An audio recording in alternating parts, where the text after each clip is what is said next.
हाँ जी, मैं हूं हरीश और मैं तुम्हारे साथ डिस्कस कर रहा हूं सीए फाइनल इनडायरेक्ट टैक्सेस। और आज जो चैप्टर हम लोग कवर अप करेंगे दैट इज एग्जाम्पशंस। इस चैप्टर में अब पूरी लड़ी लगेगी, एक लिस्ट आएगी एग्जाम सर्विसेज की। इसको अपन एंट्री वाइज नहीं करेंगे, इसको सेक्टर वाइज करेंगे ताकि एक सेक्टर के फ्लो में हम समझ पाएंगे कि कौन कौन सी एंट्रीज है जो एग्जाम होती हैं, जिन सर्विस पे अभी जीएसटी नहीं लगेगा। तो सेक्टर वाइज कर रहे हैं। पहला सेक्टर जो हम लोग करेंगे that is health care services, health care से रिलेटेड। अब हेल्थ केयर सर्विस अगर प्रोवाइड कर रहे हैं ये तीन लोग, तब वो सर्विस एग्जेम्प्ट है। Clinical establishment, authorise medical practitioner या फिर पैरामेडिक्स। अब क्लिनिकल एस्टैब्लिशमेंट क्या है, तो उसमें इन लोग ने सब कुछ ही कवर कर दिया है। Hospital, clinics, nursing home, path labs या फिर डायग्नोस्टिक सेंटर जहाँ पे हम टेस्ट कराते हैं, एक्सरे कराते हैं, ये सारी क्लिनिकल एस्टैब्लिशमेंट होती है। उसके बाद ऑथराइज मेडिकल प्रैक्टिशनर मतलब doctor who is qualified to practise in recognised system of medicine in India.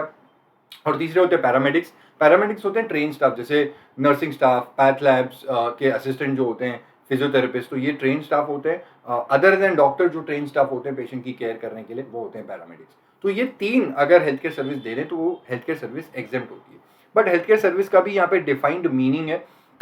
GST में ये नोट्स में पहला पॉइंट तुमको हेल्थ केयर सर्विस दिख रहा है। हेल्थ केयर सर्विस मीन्स कोई इलनेस, इंजरी, डिफॉर्मिटी, एबनॉर्मिलिटी या प्रेगनेंसी को लेकर के उससे रिलेटेड कोई डायग्नोस्टिक टेस्ट करा रहे हैं, उसकी कोई ट्रीटमेंट हो रही है, कोई केयर हो रही है, तो ये सारा हेल्थ केयर सर्विस होता है।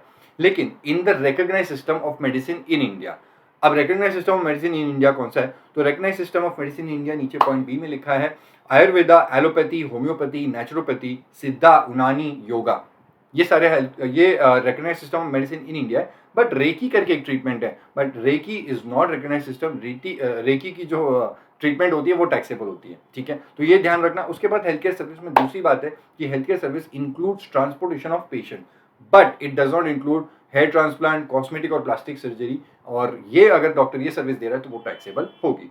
यहाँ पे एक एक्सेप्शन में बोला है कि अगर कोई बॉडी में कुछ प्रॉब्लम हो जाए, कोई कॉन्जेनिटल डिफेक्ट्स, कोई डेवलपमेंट एबनॉर्मलिटीज, इंजरी या ट्रॉमा की वजह से अगर डॉक्टर एडवाइस करता है कि अब हेयर ट्रांसप्लांट, कॉस्मेटिक या प्लास्टिक सर्जरी कराना है, तब वो सर्विस एग्जेम्प्ट होती है, क्योंकि तब वो हेल्थ केयर सर्विस की डेफिनेशन में आ जाएगी। लेकिन अगर उसके अलावा कोई ब्यूटिफिकेशन के लिए कर रहा है, हेयर ट्रांसप्लांट, कॉस्मेटिक या प्लास्टिक सर्जरी, तब उस केस में ये सप्लाई ऑफ सर्विसेज टैक्सेबल होती है। तब डॉक्टर जो भी ये सप्लाई करेगा उस पर टैक्स बिल्कुल लगाएगा, ठीक है। तो ये हेल्थ केयर सर्विस था। सॉरी, इसका पहला पॉइंट हमने कवर कर लिया, पॉइंट 1 का पार्ट ए। अब ए पार्ट वाले में कहीं पे भी ऐसा नहीं लिखा है कि health care service clinical establishment में, हॉस्पिटल में, क्लिनिक में ही देनी चाहिए। तो अगर डॉक्टर, नर्सिंग स्टाफ ये लोग घर पे भी आके अगर पेशेंट को चेक कर रहे हैं, ट्रीट कर रहे हैं, तो वो सारी चीज़ें तभी भी एग्जेम्प्ट होंगी, तभी भी हेल्थ केयर सर्विस ही मानी जाती है, ठीक है। तो ये था पॉइंट 1 का पार्ट ए। बी में लिखा है कि transportation of patient in an ambulance by person other than the above 3।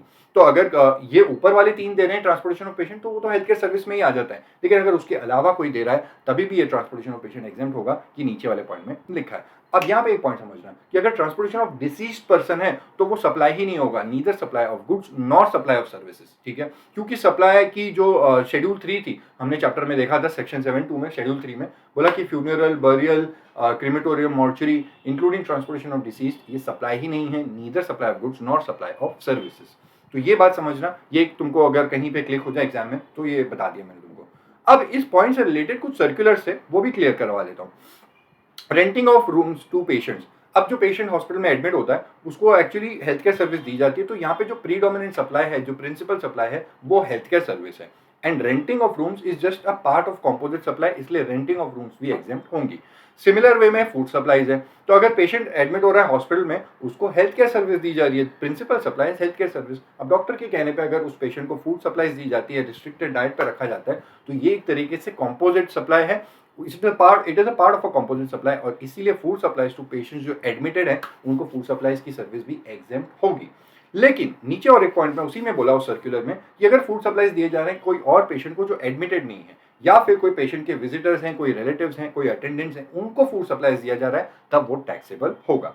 ये अपना एक सर्कुलर था। उसके बाद पॉइंट ई में भी एक सर्कुलर है, जो हॉस्पिटल पेशेंट से अमाउंट चार्ज करते हैं उसके रिस्पेक्ट में एक सर्कुलर आया कि हॉस्पिटल जो पेशेंट से अमाउंट जो भी अमाउंट चार्ज करे, इंटायर अमाउंट इज एग्जेम्प्ट, पूरा अमाउंट, क्योंकि पूरा अमाउंट हेल्थ केयर सर्विस के लिए लिया जा रहा है, तो entire amount charge from the patient is exempt. क्योंकि कुछ कुछ केसेस में हॉस्पिटल में एक ब्रेकअप अमाउंट होता था कि भाई डिपॉजिट इतना, मार्जिन मनी इतना, ये फी, वो फी, डॉक्टर की फी, दिस फी, एडमिनिस्ट्रेशन फी, तो बोला सारा amount, entire amount charge by the hospital from the patient is exempt. उसके बाद है पॉइंट एफ में नीचे एक सर्कुलर है कि डॉक्टर्स जो हॉस्पिटल से अमाउंट चार्ज करते हैं, तो उस रिस्पेक्ट में आया कि अगर हॉस्पिटल ने कुछ डॉक्टर्स को हायर किया है, doesn't make any difference doctor hospital का एम्प्लॉय है या नहीं है, एक्चुअली डॉक्टर्स, कंसल्टेंट्स, टेक्नीशियंस ये हेल्थ केयर सर्विस दे रहे हैं, तो डजंट मेक एनी डिफरेंस वो एम्प्लॉय है या नहीं है, वो एक तरीके से हेल्थ केयर सर्विस दे रहे हैं, तो इनकी सर्विस भी एग्जेम्प्ट होगी, उस पर भी कोई जीएसटी नहीं लगेगा। तो ये सर्कुलर से ये भी मैंने तुमको करा दिया। इसी के साथ अपना पॉइंट 1 खत्म होता है, लेकिन अब हेल्थ केयर सर्विस में जो बाकी पॉइंट्स है वो कवर कर रहे हैं, जैसे कॉर्ड ब्लड बैंक्स की सर्विस। अब कॉर्ड ब्लड बैंक्स की एक सर्विस है that is stem cell preservation की सर्विस और any other service in relation to such preservation, ये सर्विस एग्जेम्प्ट है कॉर्ड ब्लड बैंक की। उसके बाद वेटरनरी क्लिनिक की सर्विस होती है in relation to health care of animals या बर्ड्स, ये भी एग्जेम्प्ट है। उसके बाद artificial insemination of livestock again exam, but other than horses, क्योंकि हॉर्सेस की अगर आर्टिफिशियल इंसेमिनेशन होगी तो वो टैक्सेबल होगी। इनफैक्ट हॉर्सेस को लेके इस पूरे चैप्टर में कहीं पे भी जीएसटी में हॉर्सेस से रिलेटेड जो भी ऑक्यूपेशन है उसमें कोई भी एग्जामेशन नहीं है। उसके बाद पॉइंट 5 में पब्लिक कन्वीनियंस, ये एक सर्विस गवर्नमेंट देते हैं, हेल्थ और हाइजीन से रिलेटेड है। सुलभ शौचालय की सर्विस, जैसे provision of facilities of bathrooms, urinals, washrooms, laboratories, toilets, ये सारी सर्विस जो गवर्नमेंट देता है एग्जेम्प्ट है। उसके बाद पॉइंट 6 में service by way of treatment और डिस्पोजल ऑफ बायोमेडिकल वेस्ट और इंसिडेंटल प्रोसेसेस, ये वाली सर्विस अगर एक क्लिनिकल एस्टैब्लिशमेंट को दी जा रही है और सर्विस प्रोवाइड करने वाला एक ऑपरेटर है, operator of common biomedical waste treatment facility, तब ये सर्विस एग्जेम्प्ट होती है। अब यहाँ पे एक बात समझना कि पॉइंट 6 में जो एक लौती ऐसी सर्विस है जो क्लिनिकल एस्टैब्लिशमेंट को दी जाती है और वो एग्जेम्प्ट है। इसके अलावा मैं जो बोल रहा हूँ, इसके अलावा अगर क्लिनिकल एस्टैब्लिशमेंट कोई और सर्विस रिसीव करता है तो वो सारी सर्विस टैक्सेबल होती है। सिर्फ ये एकलौती ऐसी सर्विस है जो क्लिनिकल एस्टैब्लिशमेंट को दी, वो एग्जेम्प्ट है। जैसे अगर वो कोई ऑडिटिंग, अकाउंटिंग, हाउसकीपिंग, क्लीनिंग ऐसी सारी सर्विस लेता है क्लिनिकल एस्टैब्लिशमेंट, वो सब पे टैक्स लगता है, ठीक है। सिर्फ ये एकलौती सर्विस है जो एग्जेम्प्ट है। उसके बाद में अगर आप आउटवर्ड सप्लाईज के पॉइंट ऑफ व्यू से देखो तो क्लिनिकल एस्टैब्लिशमेंट एक हेल्थ केयर सर्विस जो देता है वो एग्जेम्प्ट है, लेकिन अगर क्लिनिकल एस्टैब्लिशमेंट कोई और सर्विस देता होगा तो वो सारी सर्विस टैक्सेबल है। फॉर एग्जांपल क्लिनिकल एस्टैब्लिशमेंट कोई रेंटिंग ऑफ इमूवेबल प्रॉपर्टी की सर्विस देता है तो वो भी टैक्सेबल होगा। This completes our health care related service का जो भी डिस्कशन था वो हमारे साथ कर दिया। मूविंग ऑन, हम अब नेक्स्ट इस पे जा रहे हैं, that is charitable and religious activities.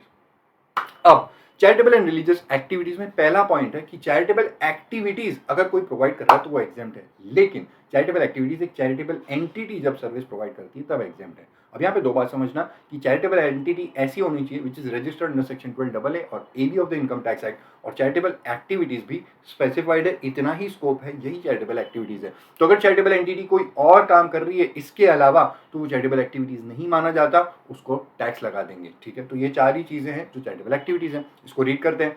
Charitable activity means activities relating to public health by way of care or counseling of terminally ill person or person severely or physically or mentally disabled, person afflicted with HIV or AIDS, person addicted to dependence forming substance such as narcotic drugs or alcohol, इनकी care और counselling करना, या फिर public awareness of preventive health, family planning और prevention of HIV infection, ये सारा कुछ charitable activities है। Point 2 advancement of religion, spirituality, yoga, again ये भी चैरिटेबल एक्टिविटीज है। Point 3 advancement of educational programmes और स्किल डेवलपमेंट प्रोग्राम, इन चार कैटेगरीज का abandoned, orphaned और homeless children, physically or mentally abused or traumatized person, prisoners और person over the age of 65 years and residing in rural areas। तो इन चार categories के लोगों की अगर कोई एजुकेशन प्रोग्राम कराई, कोई स्किल डेवलपमेंट प्रोग्राम कराया, ये भी चैरिटेबल एक्टिविटीज है। एंड लास्टली एनवायरमेंट से रिलेटेड है preservation of environment including watersheds, forest and wildlife. ये चार कैटेगरी, ये चार चीजें हैं, ये चैरिटेबल एक्टिविटीज है। अगर ये चैरिटेबल एंटिटी दे रही है वो सप्लाई और सर्विस एग्जेम्प्ट होगा। नेक्स्ट इज पॉइंट 2 ट्रेनिंग और कोचिंग। तो अगर ट्रेनिंग और कोचिंग आर्ट्स और कल्चर की दी जा रही है, दैट्स इट, वो सर्विस एग्जेम्प्ट है। ये बहुत क्लियर है, इसमें सर्विस प्रोवाइडर कौन है नहीं बताया, सर्विस रेसिपिएंट कौन है नहीं बताया। तो अभी कोई भी सर्विस प्रोवाइड करे, कोई भी सर्विस रिसीव करे, बस सर्विस ये आर्ट्स और कल्चर की ट्रेनिंग कोचिंग है तो एग्जेम्प्ट होगा, ठीक है। यहाँ पे प्रोवाइडर रेसिपिएंट कौन है नहीं बताया।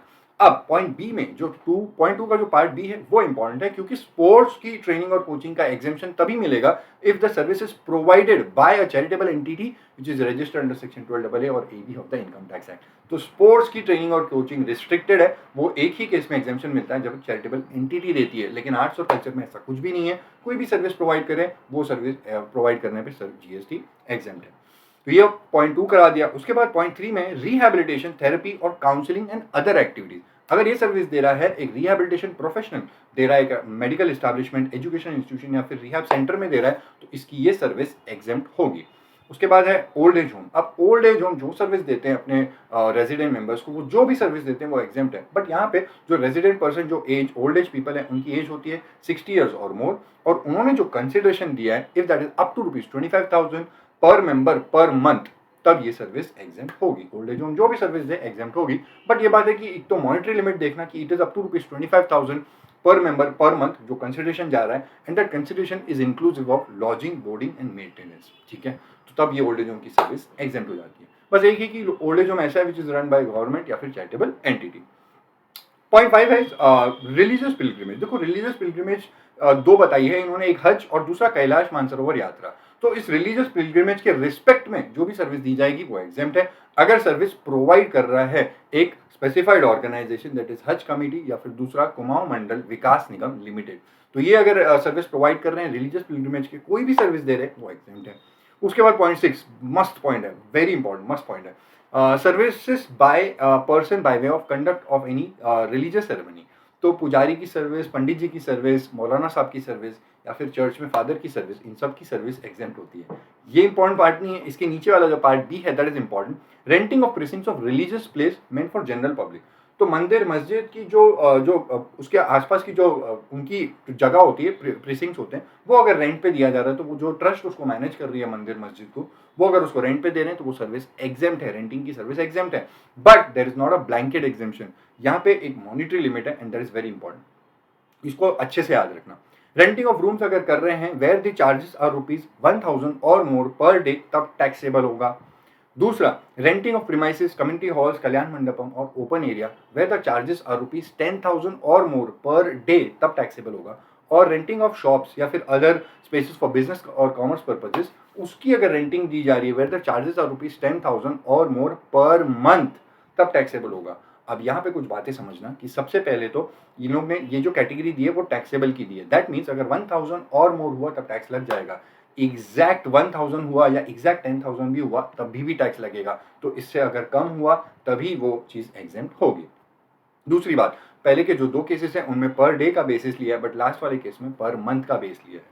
तीसरी बात, जो होटल हम आगे देखेंगे, रेंटिंग ऑफ इमूवेबल प्रॉपर्टी का आगे जब पॉइंट आएगा, उसमें hotel, inn, guest house, club और कैंपसाइट के लिए जो रेंटिंग ऑफ रूम्स का पर डे का लिमिट दिया है, वहाँ पे थोड़ा वर्डिंग्स में, लॉ के वर्डिंग्स में ही थोड़ी टेक्निकल ग्लिच है, तो मैं तुमको वहाँ पे जाके बता दूंगा कि वहाँ पे क्या कंफ्यूजन क्रिएट होता है।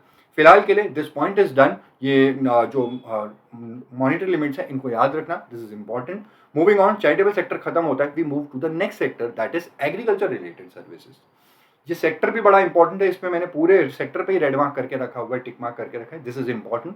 इसका पहला पॉइंट भी अपने आप में इंपॉर्टेंट है। इस पहले पॉइंट में कुल 8 एग्जाम्पशंस हैं, तो इसको अच्छे से समझना। इसको स्टार्ट करने के पहले बता दूं कि 2 ऑक्यूपेशन बताइए, एक है कल्टीवेशन ऑफ प्लांट्स और दूसरा है रेयरिंग ऑफ एनिमल्स। तो अगर कोई कल्टीवेशन ऑफ प्लांट्स कर रहा है या फिर कोई रेयरिंग ऑफ एनिमल्स कर रहा है, कोई भी rearing of animals, poultry farm है, डेयरी फार्म है, whatever, anything, but except horses, यहाँ पे भी हॉर्सेस को एक्सेप्ट कर दिया। हॉर्सेस के रिस्पेक्ट में कोई भी एग्जाम्पशन नहीं है। अगर कोई रेयरिंग ऑफ हॉर्सेस कर रहा है तो ये एग्जाम्पशन उसको नहीं मिलेगी। नाउ कल्टीवेशन ऑफ प्लांट्स कर रहे हैं, खेती कर रहे हैं, रेयरिंग ऑफ एनिमल्स कर रहे हैं, कुछ भी कर रहे हैं, वो दोनों चीज़ों से लेकर के अगर ये 8 ये सर्विसेज वो ले रहे हैं या दे रहे हैं, दैट्स इट, ये 8 सर्विसेज एग्जेम्प्ट होंगी। तो कोई 2 ऑक्यूपेशन कर रहा है, उनके रिस्पेक्ट में ये 8 सर्विसेज एग्जेम्प्ट होती हैं। पहला, agriculture operations directly related to the production of agricultural produce, directly related होना चाहिए, that is cultivation, harvesting, threshing, plant protection और टेस्टिंग। दूसरा है सप्लाई ऑफ फार्म लेबर, ये भी एग्जेम्प्ट है। तीसरा इंपॉर्टेंट है, processes carried out at an agricultural farm and which do not change the essential characteristics of the agricultural produce but only make it marketable for the primary market। अब यहाँ पे एक बात समझना कि इस पॉइंट की एप्लीकेबिलिटी होने के लिए, इस पॉइंट का एग्जाम्पशन मिलने के लिए 2 चीज़ें होनी चाहिए। Processes at an agricultural farm कर रहे हैं, फार्म पे कर रहे हैं, और दूसरा ऐसे प्रोसेस करो जिससे कैरेक्टरिस्टिक्स चेंज ना हो, खाली बस प्राइमरी मार्केट में सेल हो जाए। अब मान लो कोई फार्मर है, उसने कोई प्रोसेस कर रहा है, तो ऑब्वियसली वो प्रोसेस अपने फार्म पे करेगा, और दूसरा ऐसे प्रोसेस करना है जिससे उसकी कैरेक्टरिस्टिक्स चेंज ना हो। और फॉर एग्जांपल, अगर उसकी पोटैटो या टोमेटो की खेत है, तो वो पोटैटो टोमेटो को थोड़ा क्लीन कर दे, थोड़ा उस पर से पत्ते उत्ते काट दे ताकि वो प्राइमरी मार्केट में बिक जाए, दैट इज ओके, चलेगा। बट अगर उसने ज़्यादा प्रोसेसिंग कर दी और कैरेक्टरिस्टिक चेंज कर दी, पोटैटो का पोटैटो चिप्स बना दिया, टोमेटो की टोमेटो केचप बना दिया, तब ये कैरेक्टरिस्टिक्स चेंज हो जाती है, और उस केस में ये एग्जेम्पशन तब नहीं मिलेगा क्योंकि कैरेक्टरिस्टिक्स चेंज हो गई। तो इस बात को ध्यान देना। अब पॉइंट सी में जो मैंने ब्लू हाईलाइट मार के रखा है, इससे नीचे ना कनेक्टेड और एक पॉइंट है, तो वो साथ ही साथ करा देता हूँ। पॉइंट 6 एकदम नीचे बेस में दिख रहा होगा तुमको। पॉइंट 6 में क्या बोला कि एक ही कंडीशन है, वो रेड में लिखा है, ऐसे ऐसे प्रोसेस करो which do not change the essential characteristics of the fruits and vegetables.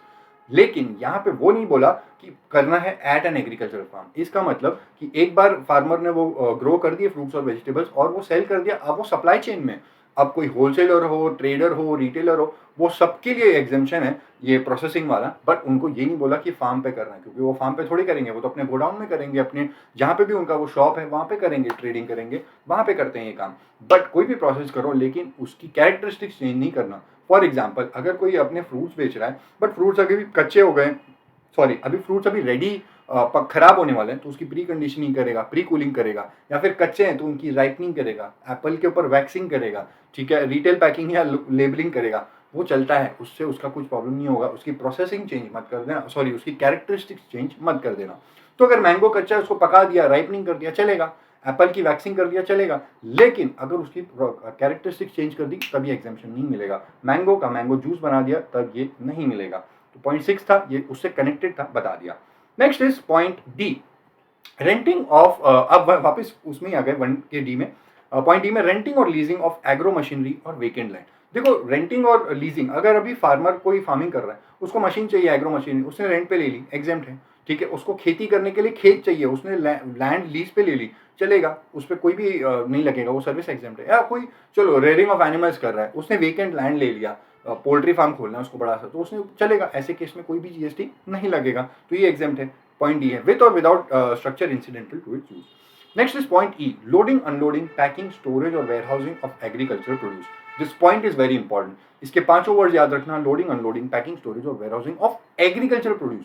Rice is not an agriculture produce, rice पे टैक्स लग जाता है, इसलिए राइस के लिए नीचे नीचे अलग से नीचे पॉइंट दिया, देखो पांचवा पॉइंट नीचे बोला, लोडिंग, अनलोडिंग, पैकिंग, स्टोरेज और वेयरहाउसिंग ऑफ राइस भी होगा तभी भी एग्जेम्प्ट होगा। तो ये पॉइंट नीचे कनेक्ट करा दिया। और एक ऑरेंज कलर का पॉइंट है, पॉइंट नंबर 4, उसमें क्या है मैं बताता हूँ।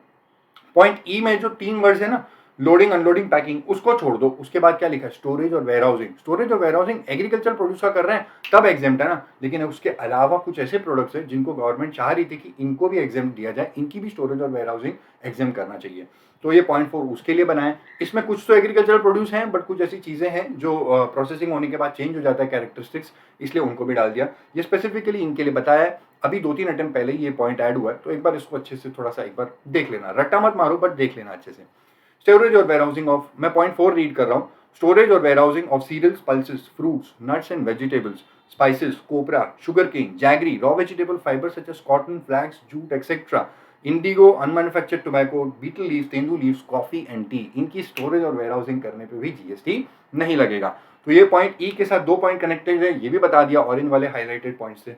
अब वापस ऊपर जा रहे हैं, पॉइंट एफ, एकदम टॉप पे देखो, तुमको ई के नीचे दिख रहा होगा, एग्रीकल्चर एक्सटेंशन सर्विस। ये क्या है, ये फार्मर को ज्ञान दी जाती है, शिक्षा दी जाती है कि उसको किस तरीके से अपनी फार्मिंग करनी, कैसे टेक्निकल नॉलेज उसको दिया जाता है, टेक्निकल नो हाउ, जिससे उसकी फार्मिंग अच्छी होगी। तो अगर कोई फार्मर को ये सर्विस दे रहा है, मतलब कोई कल्टीवेशन ऑफ प्लांट्स कर रहा है या रेयरिंग ऑफ एनिमल्स कर रहा है, उसको अगर ये सर्विस दी जा रही है तब ये सर्विस एग्जेम्प्ट है, एग्रीकल्चर एक्सटेंशन सर्विस।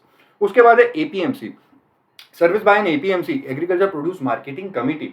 तो ये कमेटी होती है, हर शहर में एक सब्जी मंडी, एक अनाज मंडी होती है, वहाँ पे कमेटी होती है जो एग्रीकल्चर प्रोड्यूस मार्केट की पूरी वो ओवरसी करती है, देखती है कि यहाँ पे प्राइसिंग कैसे हो रहा है, कोई ब्लैक मार्केटिंग तो नहीं हो रही है। ये कमेटी की जो भी सर्विस है वो सर्विस एग्जेम्प्ट है।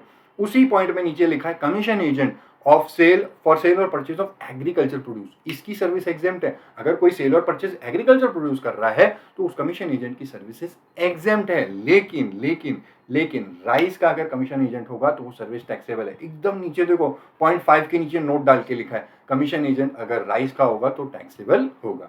तो ये वापस ऊपर जा रहे हैं, वो दिखाने के लिए लाया था। ऊपर पॉइंट जी जो अपना हो गया, उसके बाद पॉइंट एच है, that is fumigation in a warehouse of agriculture produce. उस वेयर हाउस में जहाँ पे एग्रीकल्चर प्रोड्यूस रखे वहाँ पे पेस्ट कंट्रोल करवाना, फ्यूमिगेशन, वो सर्विस एग्जेम्प्ट है।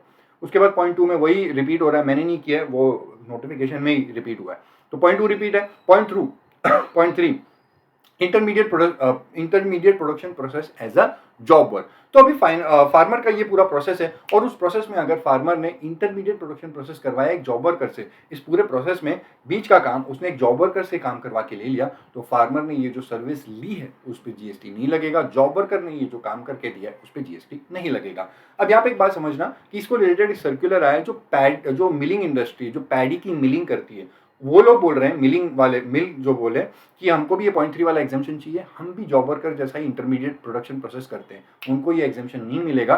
उनको बोला कि एक तो फार्मर का ये प्रोसेस है, उस प्रोसेस खत्म होने के बाद पैडी निकलती है, और पैडी वो मिल्स में देता है, और मिल में उसकी डीहस्किंग होती है और उससे राइस निकलता है। तो इन्होंने इसको 2-3 चीज़ें बोली और बोला आपको यहाँ पे एग्जामेशन नहीं मिलेगा। पहली बात, फार्मर ने पैडी दिया, वो मिलिंग इंडस्ट्री में मिल में गया और उसके बाद राइस निकला, तो ये क्या हो गया, एसेंशियल कैरेक्टरिस्टिक चेंज हो गया, पॉइंट नंबर 1। दूसरा, this is not an intermediate production process, ऐसा उसको बोला कि फार्मर ने अपना काम करके खत्म कर दिया, पैडी निकल गया, उसके बाद ने उस फार्मर ने आपको दिया, तो उस केस में तो ये इंटरमीडिएट प्रोडक्शन प्रोसेस है ही नहीं, फार्मर का पूरा काम ही खत्म हो गया। तो ये दूसरी बात। और तीसरी बात बोला कि ये जो आप कर रहे हैं ये यूजुअली फार्म पे नहीं होता, यूजुअली कल्टीवेटर्स ये काम नहीं करते, ये अलग से बाद में ही होता है, तो ये मिलिंग वाले ही काम है, इसके ऊपर कोई भी जीएसटी नहीं मिलेगा, सॉरी इसके ऊपर कोई भी एग्जेम्पशन नहीं मिलेगा। दैट मीन्स मिलिंग इंडस्ट्री की जो भी सर्विसेज है वो टैक्सेबल होगी। पॉइंट 3 खत्म होता है यहाँ पे। इसके बाद मूव कर जाएंगे, पॉइंट 4 खत्म करवा दिया, पॉइंट 5 करवा दिया, पॉइंट 6 भी करवा दिया। Moving ahead two point number 7, warehousing of minor forest produce, ये सर्विस एग्जेम्प्ट है। उसके बाद है पॉइंट 8 और 9 जो गवर्नमेंट देता है, ये सर्विसेज गवर्नमेंट देते हैं। कोल्ड चेन नॉलेज डिसेमिनेशन की service by the national centre for cold chain development, ये जो सर्विस गवर्नमेंट ने दी ये एग्जेम्प्ट है। उसके बाद में गवर्नमेंट और एक सर्विस देता है इंडिविजुअल फार्मर को, assignment of right to use natural resources, ये जो सर्विस एक फार्मर को दी गवर्नमेंट ने वो सर्विस एग्जेम्प्ट है। पॉइंट 10 हमने पहले भी किया था, वापस रिपीट किया है, artificial insemination of life stock exempt है। पॉइंट 11 स्लॉटरिंग ऑफ एनिमल्स, ये सर्विस एग्जेम्प्ट है, अनफॉर्चुनेटली एग्जेम्प्ट है, नहीं होनी चाहिए बट ठीक है, एग्जाम के पॉइंट ऑफ व्यू से service of slaughtering of animals is exempt. Next is very very very very important, education skill development, ये बहुत इंपॉर्टेंट सेक्टर है और इसका पहला ही जो पॉइंट है बहुत महा इंपॉर्टेंट है। इसमें एजुकेशन इंस्टीट्यूशन के लिए बोला गया है, कोई एजुकेशन इंस्टीट्यूशन है वो कुछ सर्विस देती है तो उनकी सप्लायर सर्विस एग्जेम्प्ट है, और ये एजुकेशन इंस्टीट्यूशन कुछ सर्विस इनवर्ड सप्लाईज लेती है, इनकी इनवर्ड सप्लाईज पर भी कुछ एग्जाम्पशंस हैं, एक एक करके कवर अप करेंगे। लेकिन सबसे पहले ये समझना है कि एजुकेशन इंस्टीट्यूशन है क्या। तो जीएसटी में एजुकेशन इंस्टीट्यूशन का एक डिफाइंड स्कोप है, कैटेगरीज है। देखो नोट्स का पहला ही पॉइंट है जो तुमको स्क्रीन पे दिख रहा है, दैट इज एजुकेशन इंस्टीट्यूशन। इनको 3 कैटेगरीज में बांटा गया। कैटेगरी ए में बोला कि जो प्री स्कूल की एजुकेशन कराते हैं अप टू हाई स्कूल जो कराते हैं, तो प्री स्कूल और हाई स्कूल की एजुकेशन कराते हैं, वो कैटेगरी ए। दूसरा है कैटेगरी बी, जहां पे इन्होंने बोला कि एक ऐसा इंस्टीट्यूशन जो एजुकेशन तो देता है for the purpose of obtaining qualification which is recognise by law in India, ये दोनों कंडीशंस होंगी तभी एक कोई इंस्टीट्यूशन होगा वो कैटेगरी बी में फॉल करेगा और तभी वो ये सारी एग्जाम्पशंस ले पाएगा। ठीक है, तो अब मेरी बात समझो, प्राइवेट कोचिंग इंस्टीट्यूशंस इस कैटेगरी में नहीं आते, क्योंकि प्राइवेट कोचिंग इंस्टीट्यूशंस एजुकेशन तो देते हैं बट क्वालिफिकेशन नहीं देते। ठीक है, तो उनको ऊपर कोई भी एग्जाम्पशन नहीं मिलेगा क्योंकि वो कैटेगरी बी में नहीं आते। दूसरा, चलो कोई एक इसमें आ भी जाएगा, क्वालिफिकेशन देता भी है, बट अगर qualification recognise by law of foreign country है तभी भी वो कैटेगरी बी में नहीं आएगा और उसको ही कोई भी एग्जाम्पशंस नहीं मिलेगा। मतलब ये दोनों कंडीशंस इंपॉर्टेंट है, क्वालिफिकेशन होनी, वो क्वालिफिकेशन देना चाहिए और ऐसी qualification which is recognised by law in India, तब जाके वो कैटेगरी बी में आएगा और उसको ऊपर वाली एग्जाम्पशंस मिलेंगी। तीसरा कैटेगरी सी है, वो इजी है, ऐसा एजुकेशन देते हैं which is a part of an approve vocational education course. तो ये 3 कैटेगरीज इंस्टीट्यूशंस की है, इनसे रिलेटेड यहाँ पे अपने को पॉइंट एक एक करके अभी समझ में आएगा। Point number 1, education institution service जो प्रोवाइड करता है। तो एजुकेशन इंस्टीट्यूशन आ गए, वो अगर स्टूडेंट, फैकल्टी और स्टाफ को सर्विस देता है तो वो एग्जेम्प्ट है, खत्म। ये बड़ा इंपॉर्टेंट पॉइंट है। इन्होंने 2 बात बोली कि सर्विस प्रोवाइडर कौन है और सर्विस रेसिपिएंट कौन है। सर्विस प्रोवाइडर अगर एजुकेशन इंस्टीट्यूशन है, सर्विस रेसिपिएंट अगर स्टूडेंट, फैकल्टी, स्टाफ है, खत्म। ये जो भी सर्विस देगा एग्जेम्प्ट है। जो भी सर्विस, एजुकेशन दे, ट्रांसपोर्टेशन कराए, फूड सप्लाईज कराए, पिकनिक पे ले जाए, वॉटेवर, सारी सर्विसेज जो स्टूडेंट, फैकल्टी और स्टाफ को दी जाएगी, सारी सर्विस एग्जेम्प्ट है। ये पॉइंट 1 का क्लॉज ए था, कर दिया। क्लॉज डबल ए, अगर यहाँ पे एक ही सर्विस बताई, एजुकेशन इंस्टीट्यूशन एक सर्विस देता है by way of conduct of entrance exam, बदले में जो पैसा लेता है एंट्रेंस फी का, उस पर कोई भी जीएसटी नहीं लगेगा। तो ये एक सर्विस है एंट्रेंस एग्जाम की, जो कंडक्ट कराता है उसके ऊपर जो भी फीस मिलती है उस पर जीएसटी नहीं लगेगा। अब इसकी आउटवर्ड सप्लाईज खत्म हो गई। अब एजुकेशन इंस्टीट्यूशन जो इनवर्ड सप्लाईज लेता है उसके बारे में बताया। क्लॉज बी में ये 5 इनवर्ट सप्लाईज हैं, बट इसकी एप्लीकेबिलिटी रिस्ट्रिक्टेड है। जो क्लॉज बी का पॉइंट 1, 2, 3 है वो सिर्फ तभी अप्लाई होगा जब किसी ने सर्विस प्रोवाइड की है एक स्कूल को, प्री स्कूल या हाई स्कूल की जो एजुकेशन देता है कैटेगरी ए वाला, तो किसी ने सर्विस दी ट्रांसपोर्टेशन की, केटरिंग की, या फिर सिक्योरिटी, क्लीनिंग और हाउसकीपिंग की सर्विस, ये तीनों में से कोई भी सर्विस देगा अगर प्री स्कूल या हाई स्कूल वाले को, तब ये सप्लायर के लिए जीएसटी एग्जेम्प्ट होगा, उस पर जीएसटी नहीं लगेगा। अब मेरी बात ध्यान से सुनना, जो पॉइंट नंबर 3 है सिक्योरिटी, क्लीनिंग और हाउसकीपिंग की सर्विस, इसका एग्जेम्पशन सिर्फ तभी मिलेगा जब ये सर्विस परफॉर्म करिए इन द एजुकेशन इंस्टीट्यूशन। तो अगर स्कूल ने बच्चों को पिकनिक पे लेके गए और वहां पे सिक्योरिटी, क्लीनिंग, हाउसकीपिंग कराया, तब एग्जेम्पशन नहीं होगा, टैक्सेबल होगा, क्योंकि एग्जेम्पशन तब मिलेगा when it is performed in the education institution. दूसरा वाला point, catering including any mid day meal scheme sponsored by CGSG UTLA. तो ये स्पॉन्सर्ड बाय सीजीएसजी यूटीएलए, ये गड़बड़ हो गया, इससे रिलेटेड सर्कुलर आया, नीचे क्लैरिफाई करके बताऊंगा। Point 1, transportation of student, faculty and staff. अब यहाँ पे देखना, अगर क्लॉज ए में क्या बोला, education institution student, faculty, staff को जो भी सर्विस देगा एग्जेम्प्ट है, जो भी सर्विस एजुकेशन देगा, अगर ट्रांसपोर्टेशन भी कराएगा तो भी एग्जेम्प्ट है। तो स्कूल वाले बच्चों को ट्रांसपोर्टेशन की सर्विस देते हैं, एग्जेम्प्ट है। अब क्लॉज बी का पॉइंट 1, कोई पर्सन स्कूल को सर्विस दे रहा है, transportation of student, faculty and staff, ये जो पर्सन सप्लायर सर्विस दे रहा है स्कूल को, प्री स्कूल को, हाई स्कूल को, उसकी सप्लायर सर्विस एग्जेम्प्ट है, उस पर कोई भी जीएसटी नहीं लगेगा। So this was clause B 1, 2, 3 करा दिया। क्लॉज बी का पॉइंट 4, ये जनरल है, मतलब सप्लायर और सर्विस किसको भी दे, कैटेगरी ए वाले को, बी वाले को, सी वाले को, किसको भी दे, एग्जेम्प्ट है। तो ये सप्लायर सर्विस कौन सी है, ये है service relating to admission to such institution और conduct of examination by such institution. तो ये एजुकेशन इंस्टीट्यूशन कोई भी हो, ए बी सी वाला, ये सप्लायर सर्विस की सप्लाई पे जीएसटी नहीं लगेगा। Point 5 again restricted. तो क्लॉज बी का पॉइंट 5 है supply of online education journals और पीरियोडिकल्स। तो ये पर्सन जो सप्लाई कर रहा है ये ऑनलाइन एजुकेशन जर्नल्स या पीरियोडिकल्स, इसकी सप्लाई सर्विस एग्जाम तब होगी जब कैटेगरी बी को दे रहा है, वो जो कॉलेज है उसका नाम है, रफली कॉलेज लिखा है, बट ऐसे एजुकेशन इंस्टीट्यूशन को दे रहा है जो कैटेगरी बी वाला है, which gives qualification which is recognised by law in India. ये इंपॉर्टेंट है, इनको याद रखना। अब कंडीशंस में मैंने वही लिखा जो तुमको बताया कि क्लॉज बी का जो 1, 2, 3 है तब अप्लाई होता है जब स्कूल को दिया, और पॉइंट 5 तब अप्लाई होता है जब कॉलेज वालों को दिया, कैटेगरी बी वालों को। ये पॉइंट 1 खत्म होता है। इससे रिलेटेड अब जो सर्क्यूलर्स हैं एक एक करके कराऊंगा, बहुत मस्त, बहुत एक एक मस्त है। इसके सर्क्यूलर्स तुमको ध्यान देना चाहिए हर एक पे। पहला है आईआईएम। देखो आईआईएम इंस्टीट्यूट देश का सबसे बड़ा वो रिनाउंड ये है एजुकेशन इंस्टीट्यूशन है, ठीक है। अब वो लॉन्ग ड्यूरेशन कोर्स कराता है ना, उस लॉन्ग ड्यूरेशन कोर्स के लिए जब कोर्स खत्म होता है वो स्टूडेंट्स को देता है डिग्री सर्टिफिकेट। इसीलिए बोला कि degree certificate is recognised by law in India, ये क्वालिफिकेशन है। तो लॉन्ग ड्यूरेशन की कोर्स फी पे जीएसटी एग्जेम्प्ट है। बट शॉर्ट ड्यूरेशन कोर्स भी कराता है, और शॉर्ट ड्यूरेशन कोर्स जब कराता है तब कोर्स खत्म होने के बाद वो एक पार्टिसिपेंट सर्टिफिकेट देता है। और यहाँ पे इन्होंने बोला पार्टिसिपेंट सर्टिफिकेट ऐसा कोई भी क्वालिफिकेशन नहीं है, इसीलिए ये कैटेगरी बी नहीं माना जाएगा। और ये जब अपने स्टूडेंट्स को शॉर्ट ड्यूरेशन कोर्स करा रहा है, बदले में जो भी पैसा लेगा उसके ऊपर जीएसटी लगेगा, ये टैक्सेबल होगा। शॉर्ट ड्यूरेशन कोर्स की फी टैक्सेबल होती है। ये था आईआईएम का। इसके बाद मैरिटाइम कोर्सेज। देखो मैरिटाइम कोर्सेज होते हैं वो अप्रूव्ड होते हैं by director general of shipping, DG shipping. और इसको लेके सर्कुलर में बोला कि मैरिटाइम ट्रेनिंग इंस्टीट्यूट वो भी एजुकेशन इंस्टीट्यूशन है, और जो भी कोर्स कराते हैं, कंडक्ट कराते हैं, वो एग्जेम्प्ट होगा subject to the fulfilment of other condition. So ऊपर जो कंडीशन है वो फॉलो करेंगे तो उनको एग्जेम्पशन मिल जाएगा उनकी कोर्स फी पे। उसके बाद supply of food in a mess और कैंटीन। अब एजुकेशन इंस्टीट्यूशंस जब अपने कैंटीन में स्टूडेंट को फूड सप्लाई करते हैं तो वो एग्जेम्प्ट है। पॉइंट ए में ही बोला था कि education institution student, faculty, staff को कुछ भी दे एग्जेम्प्ट है, फूड सप्लाई करेगा तो भी एग्जेम्प्ट है। बट उसके नीचे क्या बोला कि अगर इंस्टीट्यूशन के अंदर कैंटीन में कोई और स्टूडेंट्स को खाना सप्लाई कर रहा है तब टैक्सेबल होगा। ये कैटरिंग वाला डायरेक्ट स्टूडेंट्स को खाना सप्लाई कर रहा है तब टैक्सेबल होगा। ऊपर आओ बताता हूँ पॉइंट में क्या लिखा है यहाँ पे।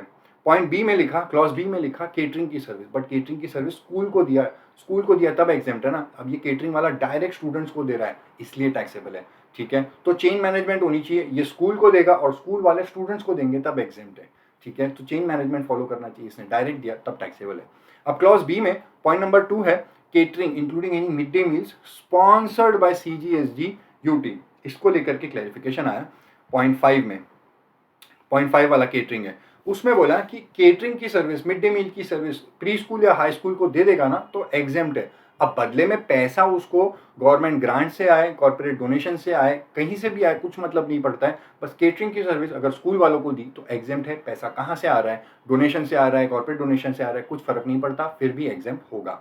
ये पॉइंट था 5, करा दिया। अब पॉइंट 6 में है आंगनवाड़ी। देखो आंगनवाड़ी भी एक एजुकेशन इंस्टीट्यूशन है, ये पॉइंट 1 में क्लियरली उसको सर्कुलर में बोल दिया कि ये भी एक एजुकेशन इंस्टीट्यूशन है। आंगनवाड़ी रूरल एरिया में चाइल्ड केयर सेंटर होते हैं, गवर्नमेंट इंडिया का बहुत पुराना प्रोजेक्ट है, तो वो भी प्री स्कूल की तरह ही ऑपरेट करता है। तो अगर ये प्री स्कूल है, ये हाई स्कूल है, ये भी एजुकेशन इंस्टीट्यूशन है, तो अगर इसको किसी ने केटरिंग की सर्विस दी तो एग्जेम्प्ट है। बस सर्कुलर उसमें वही क्लियर कर रहा है कि इसको सर्विस दी फूड की तो एग्जेम्प्ट है। उसके बाद है board of examinations, central, state और नेशनल बोर्ड ऑफ एग्जामिनेशन। ये जो भी बोर्ड ऑफ एग्जामिनेशन होते हैं ये सर्विस देते हैं एग्जाम लेने की, एजुकेशन थोड़ी देते हैं। तो इसके लेकर सर्कुलर में आया, बोला कि सिर्फ इस पर्पस के लिए इनको एजुकेशन इंस्टीट्यूशन माना जाता है कि ये एग्जाम्स कंडक्ट कराते हैं और बदले में जो एग्जाम फीस लेते हैं, तो इनकी ये वाली सर्विस एग्जाम्प्ट है। और एग्जाम कंडक्ट करने के लिए ये कोई इनपुट सर्विस लेते हैं तो इनकी इनपुट सर्विस भी एग्जाम्प्ट होगी। ऐसा उसमें पॉइंट ए और बी जो भी है उसके अंदर लिखा। बट नीचे वाले पॉइंट में लास्ट में लिखा कि इसके अलावा, एग्जाम्स के अलावा ये जो भी सर्विस देते हैं वो टैक्सेबल होगी। ठीक है, तो ये बोर्ड ऑफ एग्जामिनेशन से रिलेटेड था, ये भी करा दिया। इसी के साथ पॉइंट 1 पूरा खत्म होता है इन इंटायरिटी। इससे सारे सर्कुलर जो भी थे सब करा दिए। अब भाई साहब इसका ट्रांसपोर्टेशन, ये सेक्टर अभी एजुकेशन में ही है, उससे ट्रांसपोर्टेशन एक पॉइंट लिंक्ड है, वो बता रहा हूँ। Service by way of giving on hire. देखो एजुकेशन इंस्टीट्यूशन अपने स्टूडेंट, फैकल्टी, स्टाफ को जो भी सर्विस देगा एग्जाम्प्ट है। ये ट्रांसपोर्टेशन की स्टूडेंट को सर्विस दे रहा है, बच्चों से स्कूल बस की फीस ले रहा है, ये तो एग्जाम्प्ट है, ऊपर ही पढ़ा था। अब इसके पास स्कूल बस नहीं है, ड्राइवर नहीं है, किसी ने इसको ट्रांसपोर्टेशन की सर्विस दी प्री स्कूल वाले को, एग्जाम्प्ट है, तो ये भी हमने ऊपर पढ़ा था।